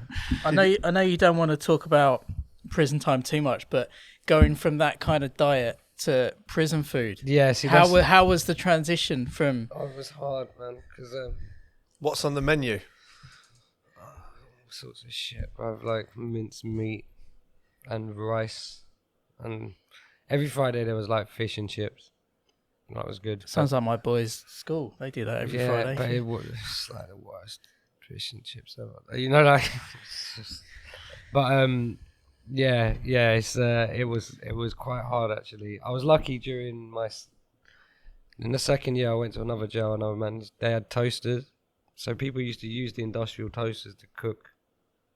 Like they'd have a pan and they'd put it on top of the metal industrial toaster and like cook fried chicken and shit. But I just needed the toaster, so they took the toast, but they took them away because people were cooking on them. But I bought a little plastic one off some guy for like £100. And for me, it was like a lifesaver because I could make like cheese toast. We'd like turn it on a little toaster for £100. Yeah, it cost me £100. In jail, innit? Like no one else got a toaster. That's wild. So were you allowed stuff like that in there? It's like a grey area. There's time like back in the day you were allowed them, so there was like some people who like still had them and wasn't, like they hadn't been taken off them or what, so there was still a couple of them circulating, so I managed to buy one off some guy when he was leaving, and like I said, it was the best thing because I could make we'd turn it on its side so you could put toast in and make like cheese toasties and pizzas and all sorts of dumb shit. But yeah, so you have to get pretty creative with it. Yeah. Making the pizzas were pretty sick because you just turn the toast on the side and you put it in like that. And it would You know, like, it's I've got a question, if I can ask. Go on. When you're in prison, did you you always hear like stories about people having weird little hacks they did to like make like food and shit like that? Oh, I was mate, wondering if you had any like cool got- ones and shit like that which people won't have heard of. I mean, the thing that I do, the whole premise of the thing I done for Channel 4 that's coming out and will probably be out by the time this comes out, was like me going through the videos of like, because I was doing how-to videos, like how to like make a lighter with a kettle, or like how to make fire with shampoo and. So hang on. So this is a whole. Is this like one episode? No, I made 5 episodes. So you've done 5 episodes for Channel 4. No. Sorry. So I done 5 Instagram posts when I was in jail about. So you filmed them when you were in. Yeah. Yeah. Nice. So Okay. There's one how to make. So when you're rolling a cigarette, we'd roll it backwards so we could like rip the back off it. Yeah, so yeah. you're left with like a triangle piece. So then you'd get 2 of those. We used to call them rips, and like you'd be like, "Have you got any rips?" And you'd find 2 of them, and you'd get a piece of milk, just a dab of milk, and then you'd like run it up the edge, and it would stick together and make a Rizzler. The 2 triangles would make a full Rizzler. Just stupid shit like that, like how to open a can without a can opener. How the fuck do you do that? Well, you just fucking Smash it. No, you get a plug socket, and you get the top piece. Just the main metal bit, not the 2 pins at the bottom, the main one. And Yeah. You just fucking put it on, and then just fucking bang it until it makes a hole in it, and then we'd like snap a plastic spoon and sort of put it in, and sort of the videos are all on my Insta, but like you'd sort of like jam it open, and it would just.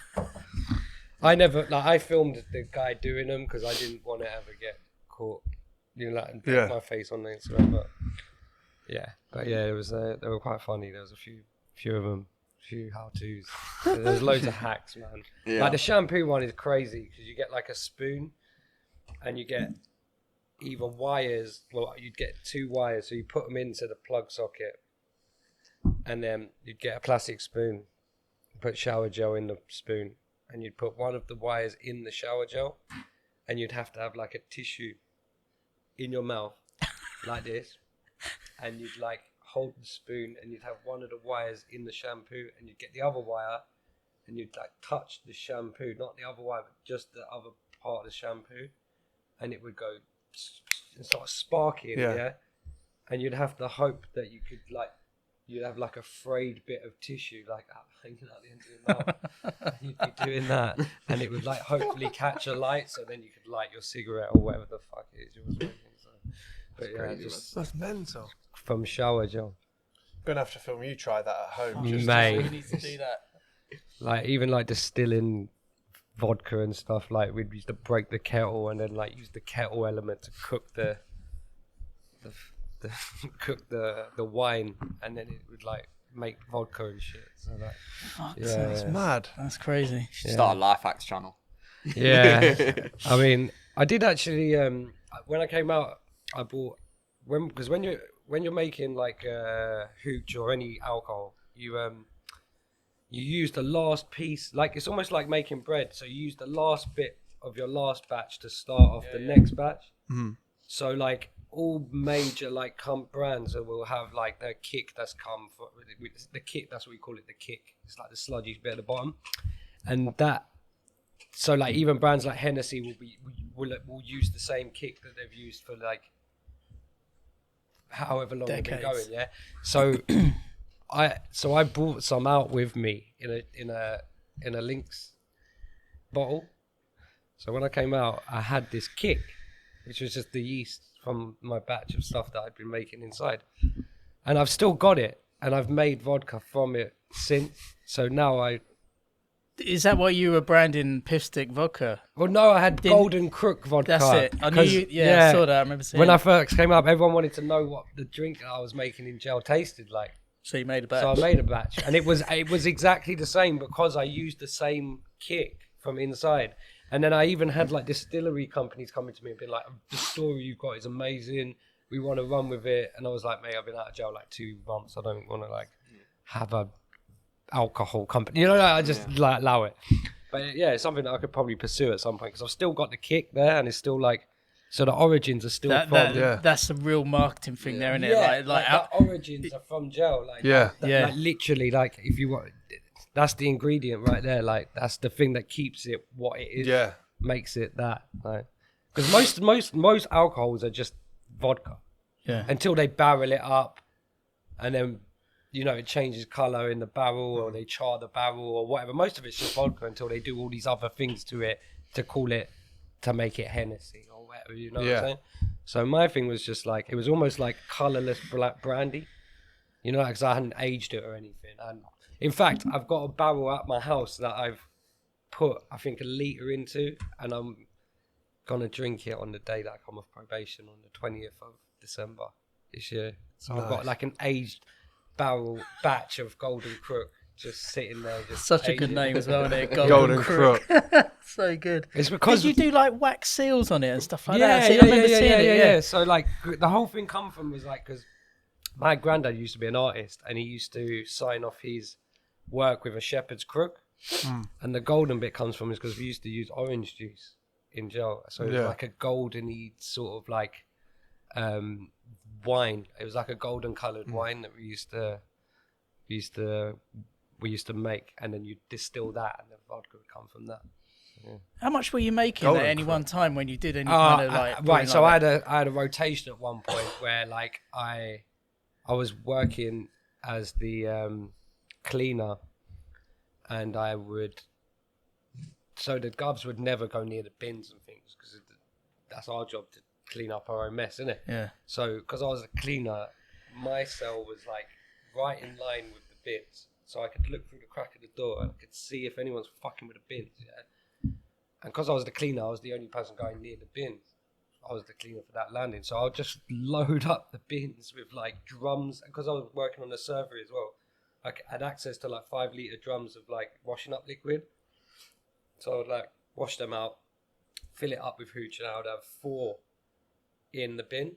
So every Monday I'd take one out, distill it, and then Wednesday I'd refill that one with the kick that we've got from the last bit, and then I'd add it to the back of the pile, and then the next Wednesday I'd distill again. So there's always 4 in rotation. So at one point, like every other day I could distill. And then obviously I was in there for 4 years, so this was like maybe something that happened for like 6 months. I had a little run, do you know what I mean? So making fucking prison vodka. People wouldn't buy it off you if it didn't set a light. You know, like, because people would like. Did you have to test it before anyone would buy it? Yeah, well, I always knew mine was going to be set a light because, just purely because I'm not putting any water in it. You know what I mean? Other people would put water in it because they'd want to make more money or whatever it is. But you can tell straight away just from shaking if you shake a bottle of vodka up, the bubbles, they don't happen in water, but the bubbles like separate really fast. But if it's really pure vodka, the bubbles separate really fast. But if you put water in the vodka, when you do that, the bubbles sit at the top and then like sort of slowly go away. So there's a couple of ways to test it, but that's some new shit I just learned. Fucking hell, that's crazy. Yeah. So like, so more to that story is like, you know, when they talk about proof. Yeah. Right. So where this comes from is back in the day when they used to like not pirates, but you know, like traveling ships and this, that, and the other. They'd buy rum for, you know, where they'd land or where they'd dock up. They'd buy rum, and what they'd do is they'd get they'd pour a bit of rum on some gunpowder on top of a barrel, and they'd make a fuse, set it alight, and if the barrel blew up, that was the proof that the rum was good. All right. So over 63% alcohol is 100% proof. Mm-hmm. So that's why you can get overproof. You understand? Yeah. So like you can have 130% overproof or something, and that works out as like 97% alcohol, or 87% or something like that. But I used to get confused. I thought 100% proof meant 100% alcohol, but it doesn't. It means it's 63%. 63.5%. That means it will set a light. There's any more water than that, then it won't set a light, because obviously water. And that's what yours was. Well, it must have been over 63% because it's at light, yeah. So it was just stronger than anything. Like, if I drink vodka now or any drink, I'm like, oh, that's fuck is that? It's only 35% or something. You know, Yeah. Not that I can get. I'm not a massive drinker, but it just doesn't taste as strong. Because I remember when we was inside, you could only do caps of it. Like, you weren't doing shots of this stuff. Like, you do caps, like a shot of it. No, I watched one guy drink a whole bottle of it, and he was like a role model prisoner, and he just like ended up punching a gov and just getting wild, and I was just like, oh shit, this guy fucked it up. And you know, like he'd probably done like 15 years being really good, and then he had one drink of this stuff. Fucked it up. Fucked up everything. No way. That's crazy. So you've been out a couple of years now, coming up to a couple of years. Yeah, I mean, yeah, it's just over a couple of years, yeah. So what you been up to since you've been out? Getting back into filming? Yeah, I mean, Piff Sticks? so I started, like, my main focus when I came out was Palace, because they wanted me to have a job and to, like, be stable and all of that stuff. So how long was it till the day you came out to when you picked up a camera? So I can remember watching your Instagrams and you were like, just got myself some good food. You were you were documenting like walking around to like food shops and shit. And you were like, cuz, what is this? Yeah. Bro, the funniest thing was when they gave me my money to come out. I thought this was some sort of leaving joke because they gave me the new money in it, and obviously I haven't seen the money. plastic. Yeah. Yeah. So oh shit, yeah, you would have went in when it were paper. So I'm like, what's this? And they're like, it's your money, lad. And I'm like, yeah, like, okay, yeah, I get it. Like, can I have my money? And they're like laughing at me, and I'm like, okay, I get it. Like, it's some leaving joke, whatever. Like, can I actually have my money? And they're like, nah, that's your money. I'm like, well, what do I do with this? Do I take it to a post office and like change it for real money and that? And they're just laughing even uncontrollably. It's mental because you don't think about it, do you? But yeah, you would have went in when like, it was paper. I'm like, why are you laughing at me, bruv? I'd like want to go hard. Like, you're doors there. You're stopping me. Like, my family on the other side of that door. Yeah, let me go. And you're doing this laughing thing. Like, where's my money, bro? And he's like, that's your money. And I'm like, this is not money. I'm not a dickhead. I know what money. This is Monopoly money. Like, why are you fucking with me? And they're laughing hysterically because they think that's hilarious. And I'm like, wow. What fucking money, bro?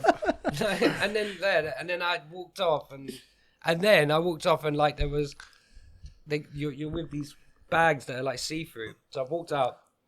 I've gone to the nearest corner, not corner, but like road. I've put my bags down.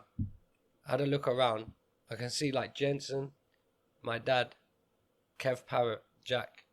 I was watching that on Instagram Live when they... Yeah, and then I've come out now. Because, bro, I remember for months people being like, Morph's out soon.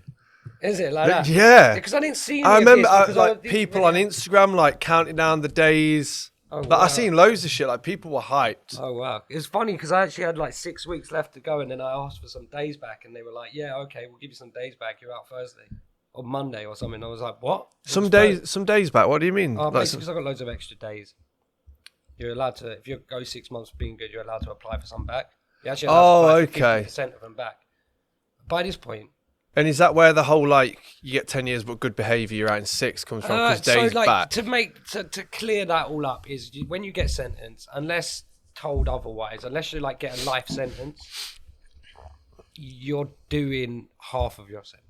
Yeah. So like if you get like this ain't for every case, but for pretty much 90% of the cases, if you get 10 years, you'll do 5 in jail and 5 on probation. Okay, yeah. So like that makes sense. But when people say, "Oh, on good behaviour," that doesn't like no one's sitting there every day ticking a box saying, "Yeah, he done good today. Yeah, he done good today." Filling out like a form. He can come out in half because he's been good. No. You just got to not do anything, and you'll come out in half. Yeah, But obviously, where I was just like, do you know what I mean? I was brewing hooch and doing dumb shit. Like I ended up getting like 8 months extra days, and because I heard about COVID, I was just institutionalized. I was like, I don't even want to come out. I'm fine. You know, like I don't. Bro, you would have came out and just been like. That's what I'm saying. Everyone else was locked in. Everyone else was locked in there. Like a year. I weren't trying to. Yeah, that would have been weird. Like coming out to that. I weren't trying to hear that, man. So like, yeah. So I was just like getting extra days for the sake of getting extra days. Like I know it sounds crazy, but I was comfortable. Well, innit? you wouldn't have missed anything if Well, I you was came out comfortable through in there, COVID. innit? Yeah, I was comfortable and I wanted a big party. Yeah. So anyway, you came out, thought it was Monopoly money. Jensen, your dad, Everyone's Kev there, Parrott, everyone's there. and then you had the clear see-through bags. What were you saying after that? Yeah. So I'm like standing there and I'm like, yo. And they just thought I was a bin man. So I walked over to him and was like, oh, sorry, man. We thought you were a bin man. I was like, why? And it was like, because you had all the bags with you next to the bin. And I was like, oh, yeah, that makes sense. So it was very underwhelming. You know, like that. I come out, I was just like, safe.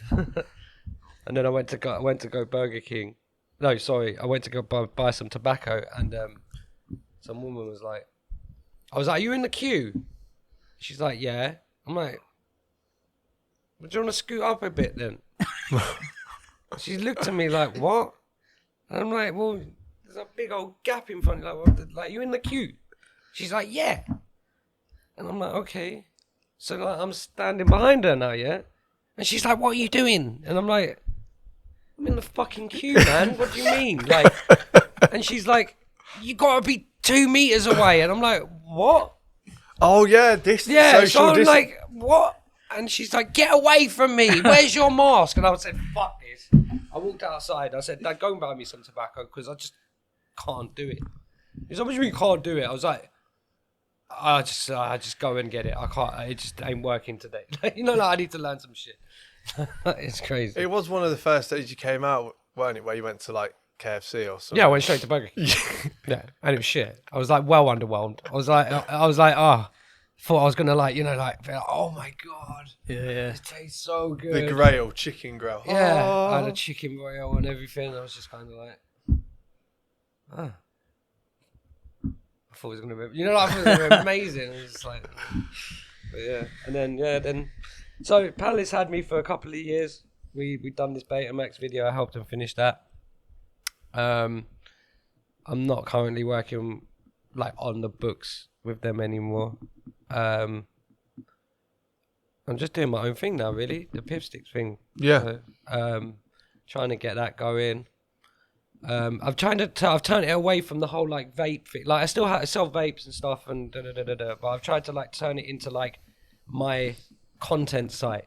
Yeah. You know, like so like it's where everything I'll be running all my footage through that, as well as my Money Morph Instagram. But like everything will be filtered through that, and it will be like hallmarked with that, and it will be Piff Sticks content. That's what I'm trying to make it into. That's the best thing with Instagram. It's like fucking free. This is it. Free social media. Yeah. Platform. Yeah. Thing. Yeah. So I'm just trying to do that, and it's kind of it's weird because like I'm back in that position where I'm like kind of gassed to be out skating. Like, well, like, you know, like I'm not getting paid by no one to do anything, but I'm like out every day filming. Yeah. That's how it was when you started. Yeah, exactly. Yeah. Exactly that. And Gone back to the roots with it. Were you able to follow skating when you were inside? Not Yeah, particularly. like how often did you have a phone or magazines or? I got sent a few magazines that I read a couple of, like over and over again. I remember there was like a Jamie Foy Skater of the Year one I had, and a couple of free magazines and that. But yeah, not really. I couldn't follow it. Like I've lost touch a lot since. Yeah. Like there's a lot of good skaters, and I don't know. Even people I did know beforehand, I'm like, sorry, Yeah. man. Well, But like yeah. you said, I bet it's like before you were like this grom kid at the park, and now you're like skating for New Balance. This is it, yeah. And you're like, but surely even with those people you known years ago, when you came back out, they just welcomed you back in. Oh yeah. Yeah, just Everyone like would- let's yeah. go fucking film it. Yeah, it was super nice, man. Like there was no like, I didn't get no feelings of like, you're a bad person, you've done bad stuff. You know, like that. It was all very like, right, let's get you back filming and Yeah, that's rad. Yeah, do you know what I It mean? must There's have been no- an amazing feeling coming out Oh, and having yeah, all that stuff 100%, and like like- the back in of Yeah, it. Bro, what's the point of sitting there dwelling on it, or anyone else? Like it, yeah. your life, innit? You know what I mean? You just, Yeah, you I move just on made from some that. Who mistakes, cares? innit? And I mean, if a lot of the people, I feel like kind of enabled it by buying it from me and stuff. You know, like so it's like, you know, like as much as like I wouldn't have sold it if there wasn't a market for it. You know? Yeah. And you know, like, so it's one of them ones, and I feel like certain people do feel a bit like, like I contribute as much as like, do you know what I mean? They contributed to that. and I think they feel bad or whatever. Yeah. Not that they should. I don't think anyone should. I may make my own choices, isn't it? Yeah. But yeah, it's just it's quite nice not to have anyone be like, oh, you're a bad person. Because like we all know what it's like skating. Everyone fucking does drink, and everyone's got substance abuse problems, whether it be weed or alcohol, or not everyone, but you know what I mean. Like it's quite common. It's quite common because it's like we don't within skating we don't have this. Like it's not like we're on a training program. Yeah, you ain't got a manager. I mean, it's what I'm saying. Like watching over you. Like if anything, it's kind of like back in the day, it was probably encouraged. Like yeah, do you know what I mean? Well, have you noticed the difference from before you went into after you came out? How clean everyone's keeping themselves on social media now. There's no like there's no full length videos out like old Baker vids where people are battering each other in the street and glassing each other and getting. That was another thing that everyone's super like. Yeah, clean cut, veggie, vegan, bro, that's what workout. Like when I came out, like a couple of people had to pull me on one side and was like, yeah, things aren't like kind of the same.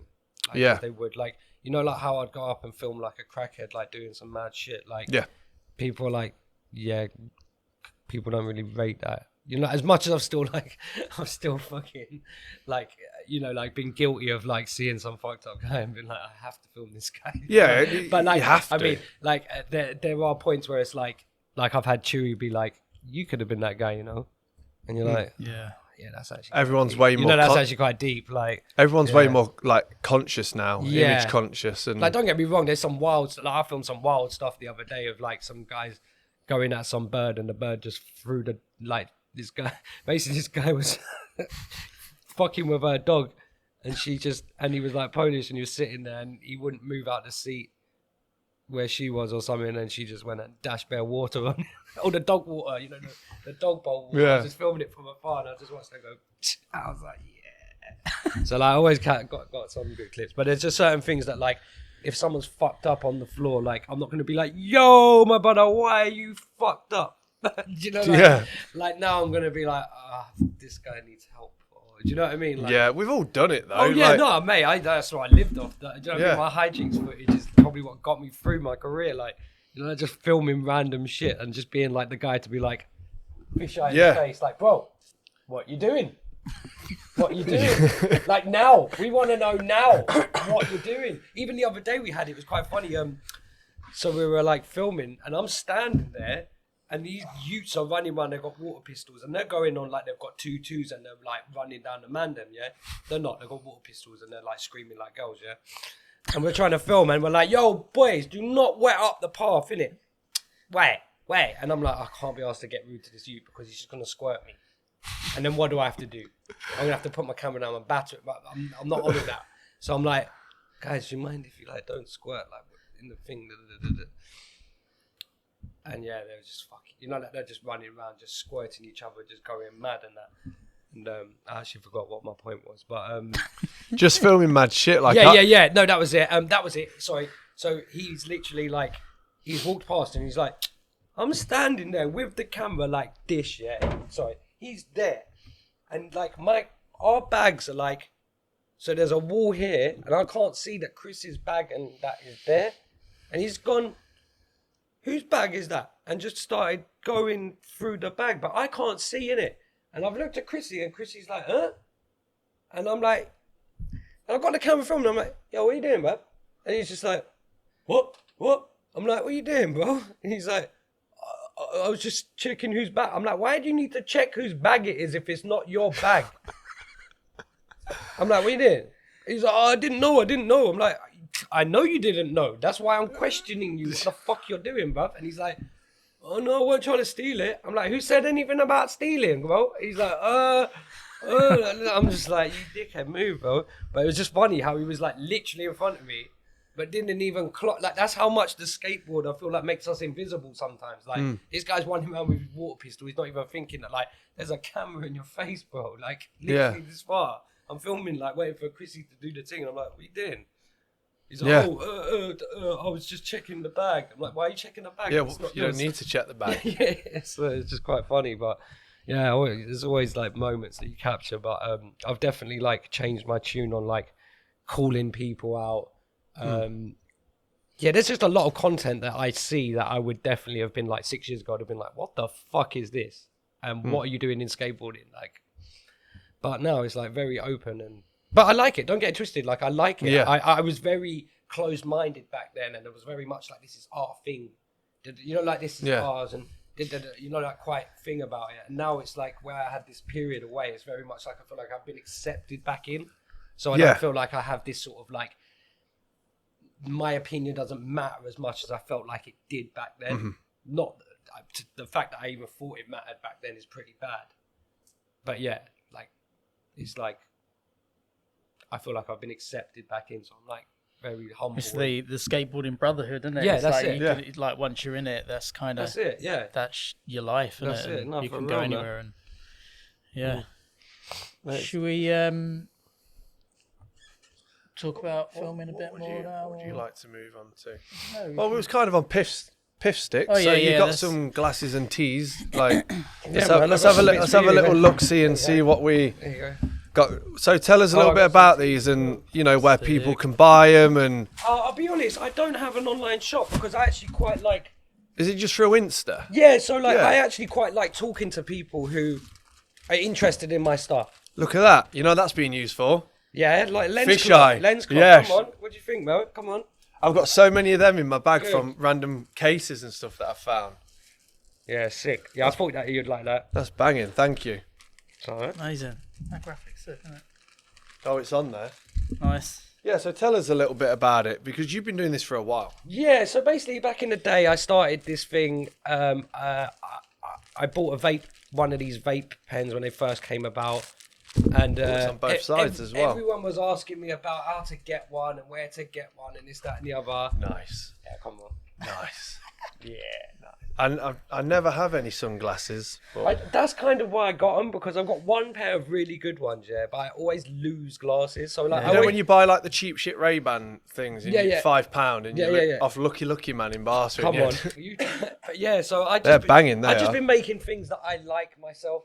So like bucket hats and you know, like I needed some shades that I've only got some Versace ones, but I'm like scared to take them out because I just end up sitting on them or losing them. That's or the thing, whatever. innit? Yeah. you Yeah, always so lose with them, these, they're like really cheap. Like not they feel as good as my Versace ones, but they're not like fucking 200 quid. They're like £42 in the Yeah. shops. You know, like Buy some of Morph's Piff Stick glasses. yeah, hit me 40-ish or so quid. It all goes back to filming and skateboarding. That's literally all it goes into. chicken. Like it just goes into like me being able to travel around. Tell them your Insta tag in case they want to come Piff find Sticks you. Co. Piff Piff Co. Sticks Co. P-I, not every. I've said it to one person. They were like, "What is Piss Sticks?" I was like, "It's Piss. not Piss Stick." You know what the worst thing is as well? There's this American brand who have fully bit my thing, yeah, and they call it Piff Sticks with the X. And like, I wouldn't even mind because you're like in America and that. But I'm having people, like DM me, telling me about how shit this product is, and I'm like, yeah, wrong guy, man. Like, I'm a dude from England. Like, I do not have anything to do with this Piff Sticks company in America. And the worst thing is they've fully like taken my logo and like, you know this one. So they're taking that. I seen you post this the And other then put day. it on a joint, and it's like it Yeah. doesn't make sense. You don't know what you've taken. You don't understand. Like, this is a Pritt stick, and it says Piff instead. Like, it's a play on thing. Like, you're taking that, and it doesn't make you like you've missed the whole. Like, I wouldn't mind. One time, people were making fake Piff Sticks t-shirts. Fine, I don't make enough money. If you think you can make money off them, cool. But like, it's just mad that it's like you've taken that bit, but you've not taken the context of the actual. Do you know what I mean? Like, so you've just used that. And it's Have you just like, tried to steal this off me? Because I claimed this one earlier. I'll get some up to you guys. It's cool. Black, innit? Nice. Such a good graphic, isn't it? That's it. Is that a self-portrait? No, I've got a self-portrait one with this bucket cap on actually. You have that one because I'll need an extra large. I don't want to I don't want to take a large just to take one. Yeah, I'll send you an extra large. I'll do a little t-shirt swap. You wear extra large as well? Yeah. I've got, I don't know if it's your thing, I'll show you after. It's like a I'm down. Baghead Fancylad collaboration tee that I made for the American trip. Sick. I can do like a straight swap over and post it out. Sick. Oh, that's another thing. I'm actually in the works with my man Jed over at Ganja Wax. Oh yeah. Nice. I probably shouldn't. I don't know if I should start anyway. But yeah, we've been talking about doing a collab, and we actually got a mock-up. So like it's bigger than an actual pit stick, but it's like about this size, and it like twists. Disperses wax. Yeah, Nice. and it says wax, and it's like, and it's perfect because obviously like it's encased. It doesn't get in your you don't get wax on your bag. Yeah. And everyone's got that one camera pocket that's just it, like grease on the. Yeah. so, Do you remember that video that he did where he's like, "See your iPhone camera flash," and he's like, and he's going all round like Asia, and he's like, there's one bit where he's like, "Please step back, it's Marcel, you're cramping." And he just pushes those two people out the way, and he's like, "Ooh, no, fucking hell, that's so good." So we were talking earlier. You still got the VX1 Mark 1 set up. Yeah. But you're on the Panasonic, what is it, the HC X1000 and the Nikon FC9 lens. That's it. How are you finding it? I'm really enjoying it. I'll be honest, like, because I've only ever used a DLSR with like one of those little fisheyes on. Yeah. And I've used the extreme fisheye. But what I've found is with the extreme fisheye is that I used to always cut heads off because it was so heavy. Yeah. It's very heavy. That's what I'm using still. Is that what you're using? Yeah. Do you remember at the house skate park at that Def Jam? I set mine up with a light, didn't I? And I gave it to you.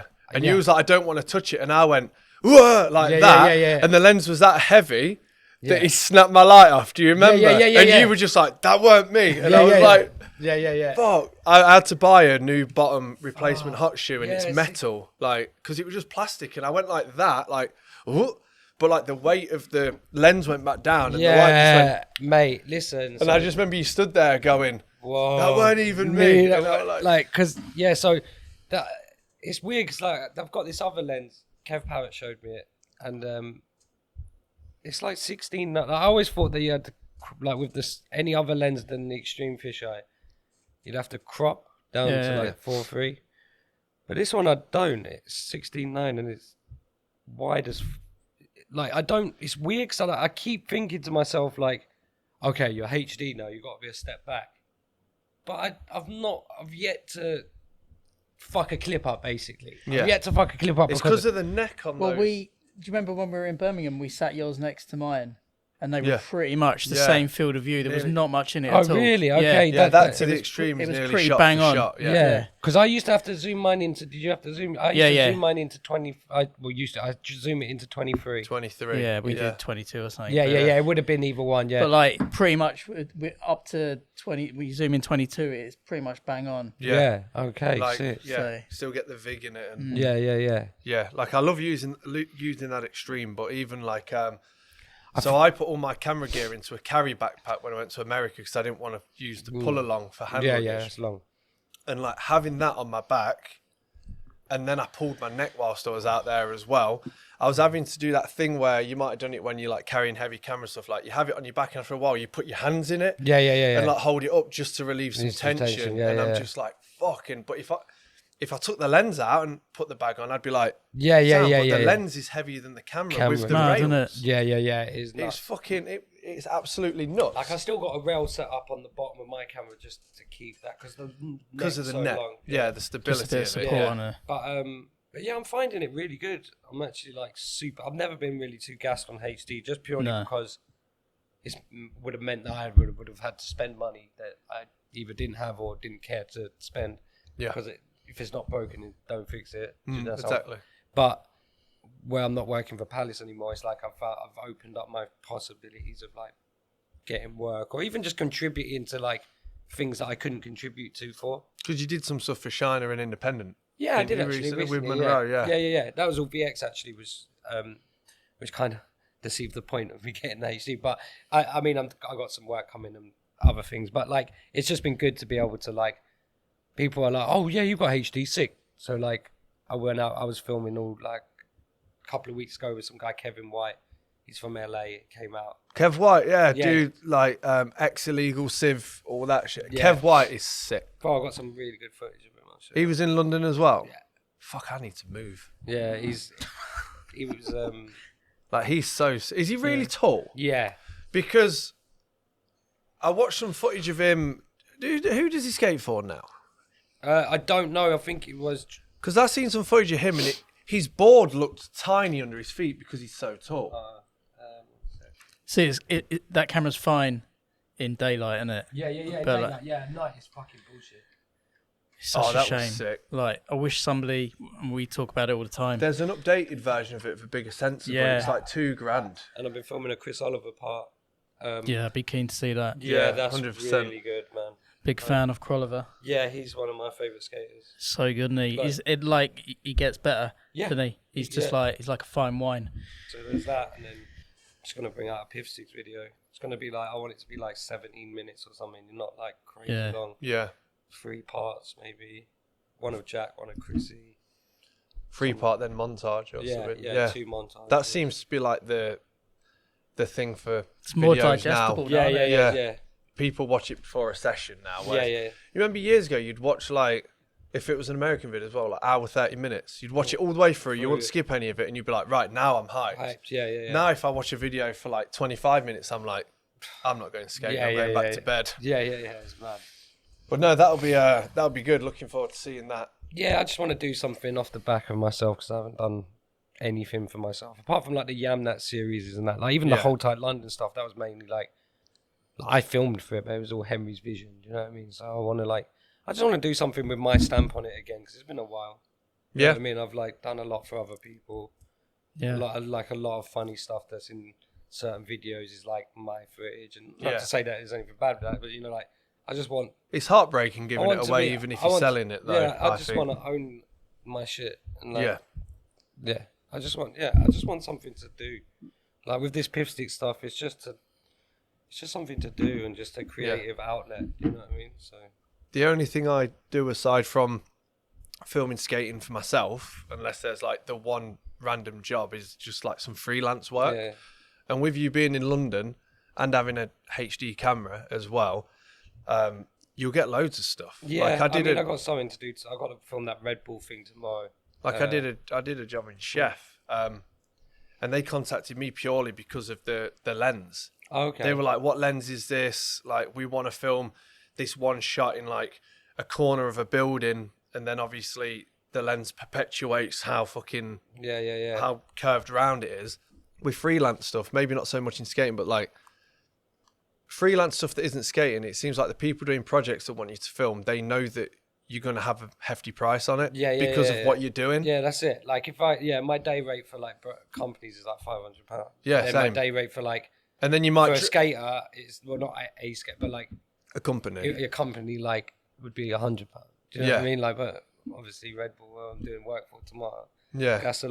That's a film. I got to film for the whole day and make an edit out of it. So you got to edit it. Yeah, as well. yeah. So like that. What's so the Red Bull thing that you're doing? It's just the red. They done one last year, like the at Leek Street. You know, by that's the graffiti place near South Bank. They've got like they're gonna have some ramps and like a fake Big Ben road gap, and they had one last year. I think Hold Tight Henry filmed it last year. Yeah. Is he still filming? I don't see much. He does some like classes. I think he like does stuff. some skate school classes. Because I know he smashed. I know he smashed his Extreme ages ago. Yeah. Like he's Proper destroyer. like lens off, glass out. What he done it? He smashed it himself. I think someone filming. Okay. I don't think he ever got another Extreme after I that don't because think- those things are like $8,000. Yeah, that's peak. Yeah, I haven't seen much from him. Like, Yeah. all the best to him and that, but I don't see much. Yeah. Yeah, I think he's one of those people that got I think he done so much for skating, like he saved South Bank, didn't he? Like Yeah, he put a literally lot- did. Yeah. Like he put a lot of work into things, and like I think the problem is with some people that when you do so much and you get so little return, it's quite disheartening. Mm. And I can imagine he's got a lot of them feelings, you know, like, oh, like I've done this, like, and this, and this, and this, and this, and where am I now? But then it's like, at the same time, you got to understand that, like, Skating don't really owe you anything. Like Skating moves so fast. and like you know I what could, I mean? like, do you know what I mean? I could sit here and cry today and tell you like, oh, I haven't got a job in skating and I've done all of this and I've worked for Blueprint and da. But it's not about that. It's about just having fun with it. You know what I mean? Like, and that's what I say. If I can take anything away from it, it's like it's gone full circle for me. I started skating, filming it because it was fun and it like helped my friends, and then it got all the way to the point where I was this filmer who I wanted to be, and I took it for granted because I didn't see any progress from that point. Do you know what I mean? And I took it for granted, lost everything, and now I'm back filming. Back enjoying it again. Skateboarding for no money, like no one's paying me, and I'm loving it. Yeah. And I couldn't be happier. Yeah. So like, it just goes to show you, innit? Like, that none of that stuff matters. Like, these jobs, these things, like, they're necessary to like maybe stay like. But what do I need? What do I want? You know what I mean? Like, I bought a camera by selling cigarettes. Do you know what I mean? I saved up to buy, and like, that's an investment that will make me money, and I don't want for anything, bro, apart from being happy. Like, I've had all the money, like, I wouldn't say all the money in the world, but I had money in it, like, from doing what I was doing, and you just end up getting caught up in that cycle. Like, the only thing I would end up buying is more stuff to sell. Yeah. Do you know what I mean? Like, Yeah, so it's just like, never got a time to sit there and be like, oh yeah, let me enjoy this 10 grand or whatever. You know, like, you're just like, oh, I can turn this 10 grand into 20. 20 grand, yeah. And then you get that, and then you're like, you just get greedy, and then you take a big L, and then you're like, oh, okay, start again. Yeah. It's just long. And now, like, I have nothing, but I'm like, I don't want for anything. As long as I can go out and skate and be my friend, it's better than sitting in a jail cell. You know what I mean? So That's it's the like, thing, yeah. like, it's like, It's the best way to look like, at it. people will be like, oh, I'm sorry I didn't get a clip, man. I'm like, dude, I don't give a fuck. I got to smoke weed and chill with my friends in the sun.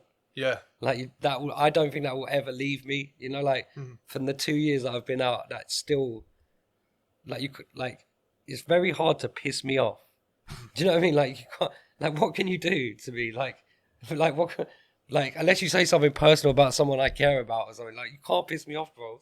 Like, I'll film you for fucking 10 hours. Like, it's better than what I've done before, sitting on my ass for 10 hours. Do you know what I mean? So, Sitting in a cell for 24. this is what I'm saying, bro. Yeah. Sitting on my ass watching fucking dumb TV programs, cause getting excited about loose women. Well, I'm sure. Hey. I mean, I'm sure I can speak for a lot of people and say that glad that you're out and smashing it. Yeah. Too right. Glad to see you filming. Yeah. I've just been really healthy and I haven't been doing anything stupid or detrimental. No chicken shops. Chicken shop stops. I don't really hit the chicken shops no more. I'm actually quite a bit more of a connoisseur. I like to go to these nice chicken places. Like, have you ever had a Thunderbirds? No. Well, yeah, Thunderbirds. Thunderbirds. I'm just saying it right now. Thunderbirds, you need to hook up Morph. Yeah, that's what you need. Listen, I'm Morph into these new chicken spots. You know, like they're not just like the bougie, not Dixie's chicken. Oh, I used to love that. I used to know. Don't get me twisted. I used to love it. Off Benny's chicken. All of them, Western fried chicken, Morley's, all of that. But I don't know. I just don't do it no more. I don't even eat McDonald's and that no more. Yeah. I'll have a breakfast. Yeah, I'm down to breakfast. I'll have a breakfast. But I don't really eat McDonald's. So like, I've actually like really switched out. Like, when I used to go on trips and that, I used to be really bad. Like, if we went to like Italy or something, I'd be like sitting there going, "Do you have chips?" I'd be like, "You fucking weirdo." But yeah, no, I'm a bit more mellow now. Obviously, I had to change my ways when I was inside, innit? Like, otherwise, I just go hungry. So yeah. But, there's a place in Derby called not fried chicken, fries chicken, Fries chicken. Fries. And I always look at it like, is it misspelled or is it meant to be like fries chicken? You know what I mean? It's like fries. Oh, where's that? Like it's across from the gym at the Derby, and it's definitely a head ironic. scratcher. But I just think like, was it meant to be fried or is it meant to say like fries and chicken and the signs fell down? Yeah. But it just says fries space chicken. What do you I sell? guess We done fries chicken over here. Yeah, can you? we fries chicken. Can you, producer? Can you Google fries chicken Derby City Centre? Just We haven't given you enough abuse this episode, have we? Normally we're always I've been throwing. trying to stay out of it. Can you Google this. Can you Fraser, get us hooked what up size- on I'm not this, that, sending and the other? emails. Fraser, what size do you Fraser. wear as Fraser. well? Small or large? Depends on the cut, I suppose. But Nice, amazing. yeah, like I said, we're more than stoked that you're Yeah. out and about and skating and filming. Same, And man, Piff yeah. Sticks is smashing it, and you can do a video, and it's Yeah. got Kevin White in it. Yeah. For Is it on fuck's sake. Is that chicken shop on Peter Street? Yeah. Yeah, it's Is it- called Fry's Chicken. Fried chicken. On Google, yeah, they've just put Derby UK Fry's Chicken. They've not even put any capital letters on it or anything. It's I proper just, like... yeah, is it all Fried lowercase? chicken. It's all lowercase, yeah. But Well, I guess It's got they're like just blue trying to floor cut on the out inside. The middleman, aren't they? Just telling you what they're selling. the middleman Fries being chicken. and fries and chicken. Excuse me, Fries. what do you sell? Well, it's on the sign, dickhead. Yeah. But yeah, We I think wrap it it's up? good to wrap it up from there. Just want to say Thanks for coming, dude. thanks thank you for having me, man. Stoked, everything's working out. You're Yeah. back on it. Everything's fucking good. Yeah, looking Thanks for forward to having seeing me, what man. you're coming out with. Yeah. I If you appreciate want to it. plug anything, now's your chance. Piff Sticks. Piff Sticks. Yeah, Just hit up Piff yeah, Sticks. my Instagram. Just keep up to date if you like what I do in it, and like if you like the people I film and that, tap in and yeah, see what I'm about. But yeah, that's it. Nice. Yeah, And if you're in London or live in London, and yeah. want Hit me someone up to because do- I'm not one of these cool guy filmers. You know, I'll film anyone. hit Bro. him up. Like I'll film anyone if you're keen to skate. You filmed with Hit- Denver recently, Sweet D. I haven't actually filmed. You filmed with him. his mate Tom. Yeah, I filmed a line with him. I haven't actually had a chance to film with him. He like works a lot in it, so it's like Yeah, and like it's really hard to prioritize my time. There's Yeah. someone I'd love to get footage of him actually. yeah, but he's a fun lad to be around. yeah, I like him, man. He's like good. a little energetic, Yeah, he is. like Tasmanian. yeah, he's a good kid, man. But yeah, that like for me, I film anyone, so like Yeah, no, that's good. that, like I don't have this like, oh, dude, I used to work at Palace. I'm not gonna film. Like, just, no, that's not me, bro.